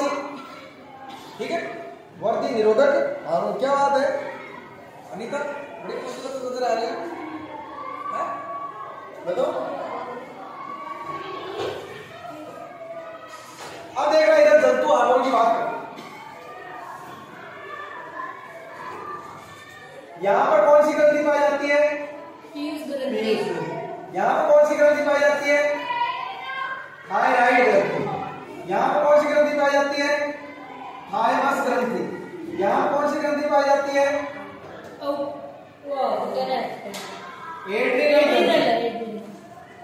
एड्रिनल ग्रंथि। यहां पर पुरुष में अलग है। ये तो पुरुष के लिए है ना, पुरुष के लिए। इनमें क्या पाई जाती है? वर्ष। और महिलाओं की अगर बात करें तो इनमें क्या पाए जाते हैं? अंडाशय। ये महिला लिख देता हूं, क्या? महिला। अंडाशय। ध्यान क्या रखा है सर? वो दो ध्यान क्या रखा है? ये ग्रंथियां कौन सी कहां पाई जाती है? ये ध्यान रखा। इसको एड्रिनल को अधिवृक्क ग्रंथि भी कहते हैं। ये भी ध्यान रखना। क्यों? क्योंकि वर्गों के ऊपर होती है। अब इनसे निकलने वाले हार्मोन के बारे में आपको पता होना चाहिए। या तो आप ही करोगे, एक बार मैं बता देता हूं। इससे निकलता है पिट्यूटाइल हार्मोन। इससे निकलता है थायरोक्सिन हार्मोन। इससे निकलता है थाइमोसिन हार्मोन। इससे निकलता है एड्रिनलिन हार्मोन। इससे निकलता है टेस्टोस्टेरोन हार्मोन। इससे निकलता है एस्ट्रोजन और प्रोजेस्टेरोन हार्मोन। एस्ट्रोजन और प्रोजेस्टेरोन। समझ गए क्या? इसके बाद में आपको बात करनी है आगे। अगला चैप्टर कौन सा है? 8वां। देखो जीव जनन कैसे?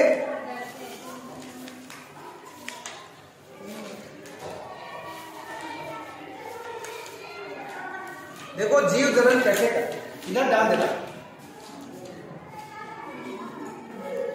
क्या समझेंगे हम जीवों में? ठीक है, कोई परेशानी तो नहीं हो रही ना?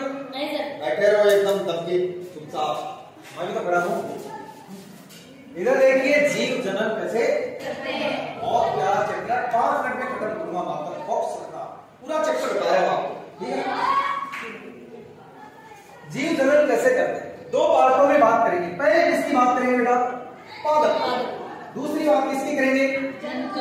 जंतु की बात। बोलो किसी को दिक्कत है? पादप के अंदर अगर बात करें तो इसमें भी 2 तरीके की बातें हैं। एक तो किसकी बात करेंगे? अलैंगिक जनन की बात करेंगे। किसकी? अलैंगिक जनन की। और दूसरी किसकी बातचीत करेंगे? लैंगिक जनन की बात करेंगे। ऐसे ही जंतु के अंदर भी बेटा किसकी बात करेंगे? अलैंगिक जनन की। किसकी? अलैंगिक जनन की। और फिर किसकी बात करेंगे? लैंगिक जनन की। पूरा सिस्टम आपकी समझ में आ जाएगा, थोड़ा पक्ष देना, थोड़ा, ठीक है ना। इसमें कपल की आवश्यकता नहीं होती है, मतलब कि नर और मादा दोनों की आवश्यकता नहीं होती है। ऐसे जनन को क्या बोलते हैं? अलैंगिक जनन।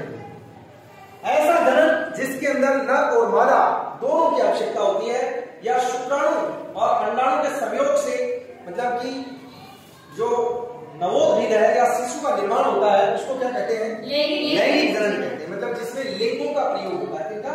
लिंगों का। बोलो कोई दिक्कत है? हम पादपों के अंदर अलैंगिक जनन की अगर बातचीत करें तो यहाँ पर अलैंगिक जनन को कायिक जनन कहा जाता है। क्या कहा जाता है? कायिक जनन कहा जाता है। और ये कायिक जनन के एग्जाम्पल अगर अपन देखें यहाँ पर, तो एक तो है ब्रायोफिलम। क्या? ब्रायोफिलम, जिसको क्या बोलते हैं? पत्थर चट्टा बोलते हैं। क्या बोलते हैं? पत्थर चट्टा। ये हम अपनी पत्ती के द्वारा नया पौधा तैयार करते हैं। किसके द्वारा? इसकी पत्ती और मांसल होती है, मोटी होती है, गुद्दादार होती है, जैसे ग्वार पाठा होता है ना, वैसे। तो जैसे पककर नीचे गिर जाती है तो उससे नया पौधा बनता है। तो बताओ लिंगों की आवश्यकता हुई क्या? नर मादा की नहीं आवश्यकता हुई? याद रह जाएगा, ये याद रखना है।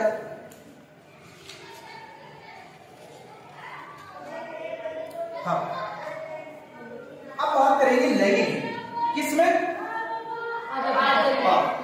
इसके अंदर नर और मादा दोनों की आवश्यकता होती है। हम देखेंगे पादप के नर और मादा भाग कहाँ होते हैं, क्योंकि हमें ये तो पता है कि पादप की जड़ कहाँ होती है, पत्ती कहाँ होती है, फूल कहाँ होता है, ठीक है ना। अब हम बात करेंगे पादप का जो मुख्य अंग होता है वो क्या होता है बेटा? फूल होता है। क्या होता है? फूल। तो ये फूल का चित्र बना दो, तुम कहो तो। इस फूल के अंदर अगर हम देखें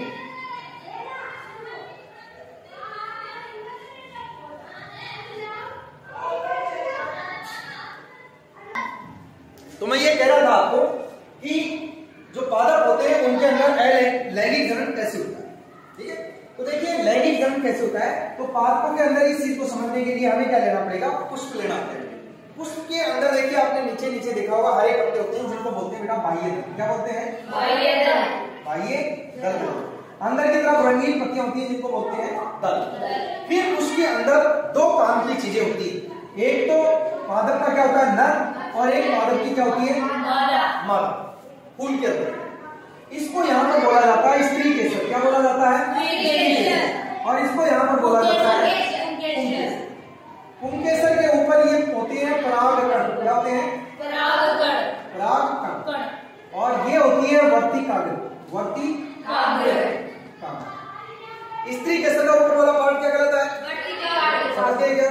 जैसे ही फूल बड़ा होगा, पकेगा, तैयार होगा, तो परागकण कहाँ चले जाएंगे?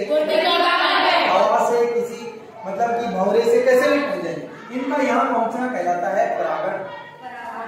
क्या कहलाता है? परागण। और परागकण जैसे ही यहाँ पर पहुंच जाएंगे तो परागकण अंदर प्रवेश कर जाएंगे। इसमें ये जो फूला हुआ भाग इसको बोलते हैं बीजांड। ये पूरी स्त्री केसर थी, इसका फूला हुआ भाग बीजांड है, ऊपर वर्तिकाग्र है। वर्तिकाग्र पर टीका किसमें प्रवेश कर गया? बीजांड में। बीजांड में प्रवेश करते ही निषेचन हो जाएगा। क्या हो जाएगा? निषेचन। और ये बीजाणु किसमें बदल जाएगा? बीज।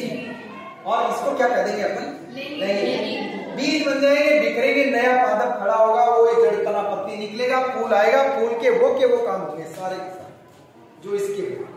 इसलिए इसमें स्त्री केसर और पुंग केसर मतलब नर और मादा दोनों का संयोग हुआ, इसलिए इसको लैंगिक जनन कहा। तो आपको ध्यान रखना है पुष्प का प्रारूपिक चित्र आपको अगर पूछा जाता है तो ये वाला चित्र बनाना है, वहां पर गुलाब या और जैसे कोई फूल आप मर्द बनाना, समझ गए? आगे देखिए, अगर अपन देखें अब अपन समझेंगे किसको? जंतुओं के बाद में समझे, जंतु में समझे पाद को। जंतुओं के अंदर देखिए अलैंगिक जनन को समझते हैं। जंतुओं के अंदर अलैंगिक जनन है, उसकी पहली विधि है विखंडन। क्या? उसके बाद में है मुकुलन। क्या है? मुकुलन। उसके बाद में है बीजाणु जनन। क्या? बीजाणु। देखो ध्यान देना, ध्यान देना। अलैंगिक जनन की विधियां मैंने आपके सामने लिख दी हैं। कौन कौन सी है?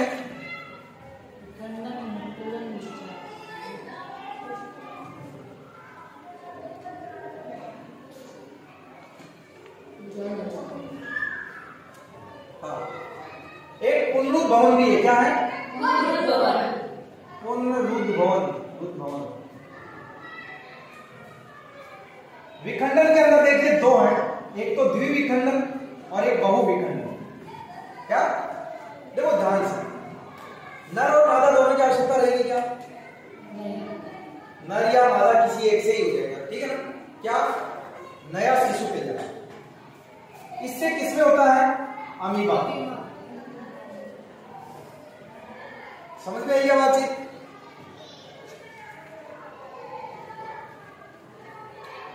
इससे किसमें होता है? प्लाज्मोडियम में। किसमें? प्लाज्मोडियम। किसमें? प्लाज्मोडियम।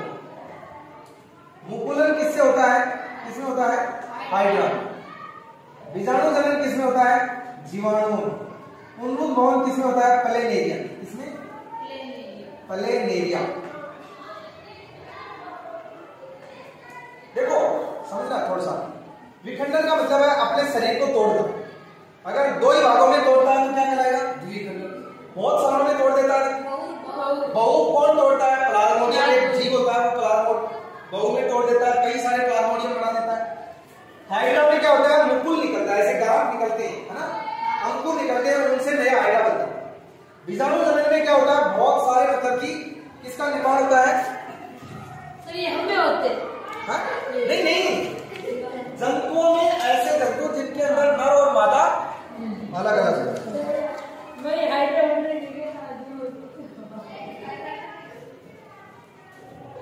ठीक है, अगला देखेंगे पुनरुद्ध भवन। पुनरुद्ध भवन किसमें होता है? प्लेनेरिया। मतलब उसका कोई एक अंग काट कर फेंक दिया जाए तो उससे नया अंग बन जाता है, नया क्या? नया पूरा शरीर बन जाता है। ठीक है, अब किसको समझेंगे? लैंगिक जनन। किसको समझेंगे? लैंगिक जनन। लैंगिक जनन के अंदर ध्यान देना, दोनों काम आएंगे, नर और मादा। तो देखिए नर के अंदर कौन कौन काम आते हैं? वर्षण। और कौन आती है? शुक्रवाहिनी। क्या? क्या? शुक्राशय और सीसर। समझ आएगा? इधर देखिए मादा में कौन होते हैं? अंडाशय, अंडवाहिनी और गर्भाशय और योनि। क्या? कई बार क्वेश्चन ऐसे पूछ लिया जाता है, तो क्वेश्चन बहुत टेक्निकल क्वेश्चन पूछते हैं कई बार। हाँ, मादा में योनि के समान पुरुष में क्या होता है?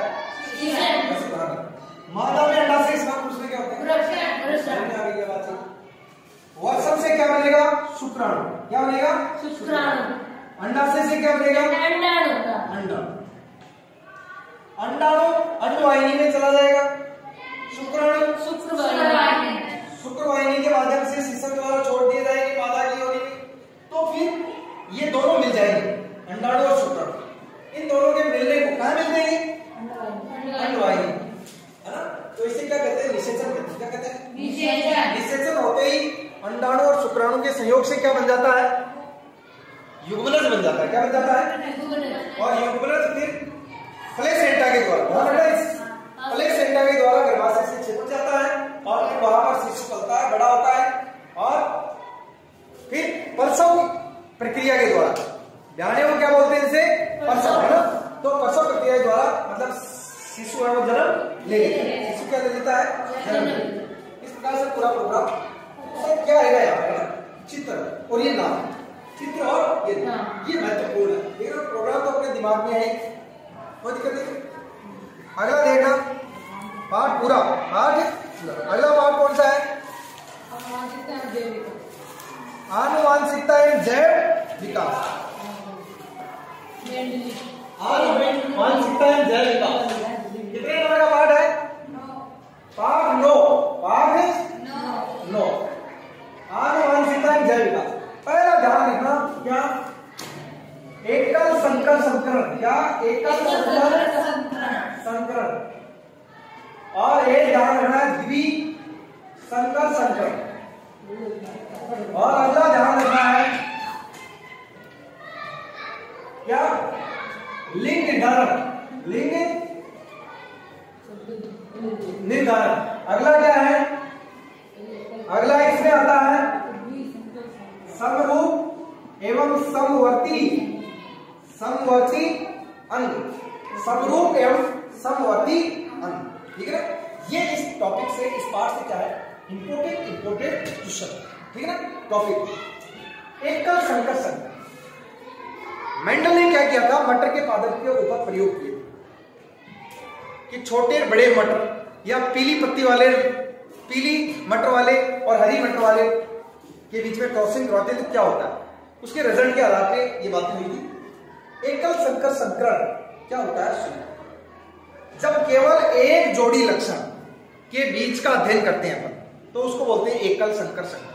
जैसे एक पादप लंबा ले लिया और एक गोल, एक लंबा भी ले लिया और उसके फली का रंग जैसे हरा था और एक पादप बोना ले लिया और उसकी फली का रंग जैसे दूसरा था, तो दो लक्षणों को लेकर अगर प्रयोग कर रहे हैं तो उसको क्या बोलते हैं? समझने आ जाइए। यहाँ पर देखिए F2PD में, किसमें? F2PD में। ध्यान रह जाएगा क्या? कौन सी पीढ़ी में? F2। दूसरी पीढ़ी के अंदर क्या बता रहा हूं? बोलो। लक्षण प्रारूप, क्या? लक्षण प्रारूप। दूसरा क्या बता रहा हूं? जीन अनुपात। लक्षण प्रारूप होता है 3:1 और ये होता है 1:2:1। F2PD के अंदर यहाँ पर लक्षण प्रारूप ये होता है 9:3:3:1 और जीन अनुपात है ये लंबा चौड़ा गेंद है। ये ऊपर के क्लासों का विषय है, हमें इससे कोई मतलब नहीं। समझ गए क्या? ये याद रखना, यहां से छोटा क्वेश्चन बहुत बार बनता है। क्या? बहुत बार। अगला देखिए लिंग निर्धारण क्या है? लिंग निर्धारण क्या है? देखिए प्यारे बच्चों ध्यान देना, ये कौन है? ये कौन है? नर। और ये कौन है? मादा। ढंग से ध्यान देना, जिन बच्चों ने अब तक नहीं समझा आप समझ में आएगा। ठीक है? ये है मादा। जब इनके अंदर अंडाणु और शुक्राणु बनते हैं तो ये आधे आधे हो जाते हैं। बेटा बोलो, किसी को कोई दिक्कत नहीं? बताओ किसी को कोई दिक्कत है? अब निषेचन होगा, इसका निषेचन इससे भी हो सकता है और इसका निषेचन इससे भी हो सकता है। कहने का मतलब अक्ष भी बन सकता है, अक्ष वाई भी बन सकता है। तो मतलब आधी संभावना लड़की पैदा होने की, आधी संभावना लड़के पैदा होने की होती है। लड़का पैदा होगा या लड़की, इसके लिए कौन जिम्मेदार है? पापा जिम्मेदार है, क्योंकि पापा के अंदर क्या होता है? वायु गुणसूत्र होता है। क्या होता है? वायु गुणसूत्र होता है। ये सारा खेल किसका है? इस वायु गुणसूत्र का। समझ में आ गई क्या बात? बोलो, किसी को कोई दिक्कत है यहाँ? तो इस प्रकार से आप लिंग निर्धारण को समझते हैं। इसके बारे में थोड़े समाचार ले सकते हैं कि नर के अंदर ये कुछ होते हैं, मादा भी होते हैं। ठीक है ना? जब अंडाणु शुक्राणु बनते हैं इस प्रकार से अक्षय बादल होता है, निषेचन होता है तो वापस मिलते हैं। वापस मिलने पर अक्ष होता है, ये बनता है अक्ष वही लेगा। समझ में आ गई बात? इसलिए दुर्भाग्य है हमारे देश के अंदर, दुर्भाग्य है क्या कि मतलब कि अगर किसी महिला की लड़की हो जाती है तो उसके लिए उसकी माँ को जिम्मेदार ठहराते, जबकि ऐसा नहीं। ये सारा एक सहयोग का खेल है। क्या? सहयोग का खेल। तो लिंग निर्धारण समझ में आ गया। तो अब दो छोटी छोटी बातें हैं। क्या? समरूप और समवर्ती अंग। समरूप एवं समवर्ती अंग। ठीक है? मतलब इनको आपको बताना है किसके आधार पर? उद्भव के आधार पर और कार्य के आधार पर। किसके? कार्य के आधार पर। ये आप लोग मुझे बताइए, क्या कि मतलब कि उद्भव के आधार पर ये हम कैसे होते हैं और कार्य इनका कैसा होता है। ठीक है ना, आप लोग करिए इसको। बढ़िया है, अच्छा टॉपिक है। इसके बाद में आगे बढ़ते हैं थोड़ा। कौन सा पाठ है? प्रकाश, परावर्तन तथा अपवर्तन। प्रकाश का परावर्तन तथा अपवर्तन। हाँ भाई, प्रकाश का परावर्तन तथा अपवर्तन। समझ में आई क्या बातचीत? देखो, प्रकाश का परावर्तन तथा अपवर्तन है, इसके अंदर आपको क्या करना है? प्रकाश वाला भाग है क्या? प्रकाश वाला भाग है। प्रकाश वाले भाग के अंदर आपको क्या याद करना है? एक तो अपवर्तन, एक क्या याद करना है? परावर्तन। एक तो क्या याद करना है? बोलो क्या है ये? एक तो क्या याद करना है? क्या है? अपवर्तन क्या है? परावर्तन क्या है ना? प्रकाश किरण का पृथककारी तल से टकराकर उसके अंदर ही चले जाना, मुड़ के क्या कहलाता है? और टकरा के वापस आ जाना क्या कहलाता है? फिर आपको क्या आरेख चित्र, ये इंपॉर्टेंट है क्या? आरेख चित्र मतलब एफ पर वस्तु होगी तो कहां बनेगा, 2F पर होगी तो कहां होगा। ठीक है ना, ये याद रखें। समझ में आ गई क्या बात? ठीक है, एक लास्ट में लेंस शक्ति याद रखना। क्या? लेंस शक्ति याद करना। धन्यवाद। क्या समझ गए?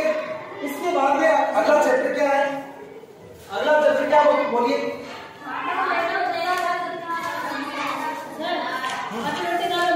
एक सेकंड बात नहीं करिए कोई। वीडियो चालू बेटा, वीडियो चालू। आप पता होना चाहिए आपको वीडियो चालू। मानव नेत्र और रंग बिरंगा संसार, इसमें आप मानव नेत्र का चित्र क्या पाठ 11 है। मानव नेत्र का चित्र समझ में आएगा बात? नंबर 2 नेत्र रोग। अरे समझो क्या नेत्र रोग। और तीसरा क्या है? वर्ण विक्षेपण। वर्ण विक्षेपण। अरे वो नहीं है क्या प्रिज्म वाला? मैं कह रहा हूं बाहर ही नहीं जाएगा परसों बाहर ही नहीं जाएगा। तीनों चीजों को क्लियर करना। मानव नेत्र का चित्र बना दोगे? अरे चित्र ये वाला यार, चित्र ये वाला, चित्र वो वाला बना।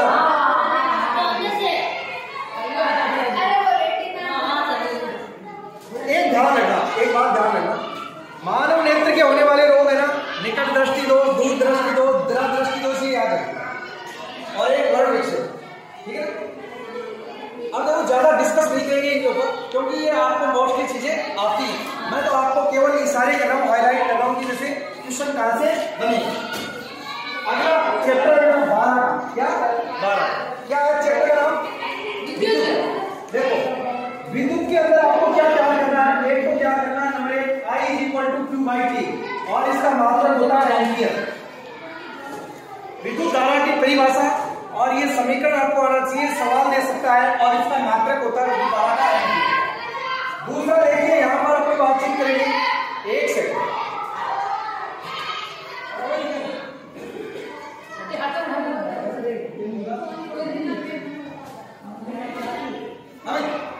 ध्यान देना। देखिए I = Q/T समझ गए? एक आपको यहाँ ध्यान रखना क्या? ओम का नियम। क्या? ओम का नियम। और एक आपको याद रखना है प्रतिरोध। क्या? प्रतिरोध। ठीक है, समझ में आएगा बात? अरे सुनो इधर, प्रतिरोध के अंदर आपको क्या करना है? जो R है ना, R है। ओम का नियम क्या है? V = IR।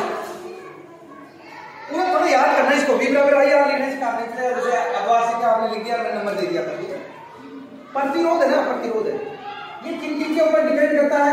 L और A पर, मतलब मोटाई और लंबाई। दूसरे है सूत्र। क्या सूत्र? कौन से है? R = R1 + R2 + और दूसरा क्या है? 1/R = 1/R1 + 1/R2। ये पार्श्व क्रम जोड़ने पर और ये श्रेणी करके जोड़ दे। थोड़ा दिमाग लगा के तैयार करना, थोड़ा दिमाग लगा के तैयार करना। ठीक है, आपका काम हो जाएगा। एक आपको यूनिट दिखाना आना चाहिए। क्या? यूनिट निकालना, जो बिजली खर्च होती है ना घरों में, उसकी यूनिट निकालना आना चाहिए। क्या करना है कि कितना वाट का बल्ब है और उसको कितने घंटे चलता है, कितने घंटे चलता है, फिर कितने दिन चलता है, ठीक है। और फिर उसके अंदर क्या दे दो, 1000 का भाग दे दो, क्या 1000 का भाग, तो क्या आ जाएगी, यूनिट आ जाएगी, क्या आ जाएगी, यूनिट। अब चैप्टर कौन सा है, विद्युत धारा के चुंबकीय प्रभाव। इसमें देखिए बेटा, विद्युत धारा के चुंबकीय प्रभाव से तो मोटर है, क्या है, मोटर, और एक क्या है, जनरेटर है, क्या है, जनरेटर, विद्युत मोटर जनरेटर, और दो क्या है, हाथ के नियम, हाथ के नियम, ये आप ढंग से याद करें, ठीक है ना। प्लस में आपको यहाँ पर याद करनी है चौथा, परिनालिका, क्या, परिनालिका, परिनालिका की बनावट और बोलो, किसी को कोई दिक्कत है, किसी को कोई दिक्कत है यहाँ तक। इसके बाद में कौन सा पार्ट है, ऊर्जा के स्रोत खुद तैयार करोगे, सीधा चैप्टर है, छोटा सा है। उसके बाद में कौन सा है, हमारा पर्यावरण, ये भी खुद तैयार करोगे। अगला क्या है, बिल्कुल ये सारी चीजें अब आप तैयार करोगे, छोटे चैप्टर, ठीक है ना। आप लोगों को एग्जाम के लिए अग्रिम बधाइयां, और जितने भी मेंबर वीडियो देख रहे हैं उन सभी को भी आपको मेरा धन्यवाद।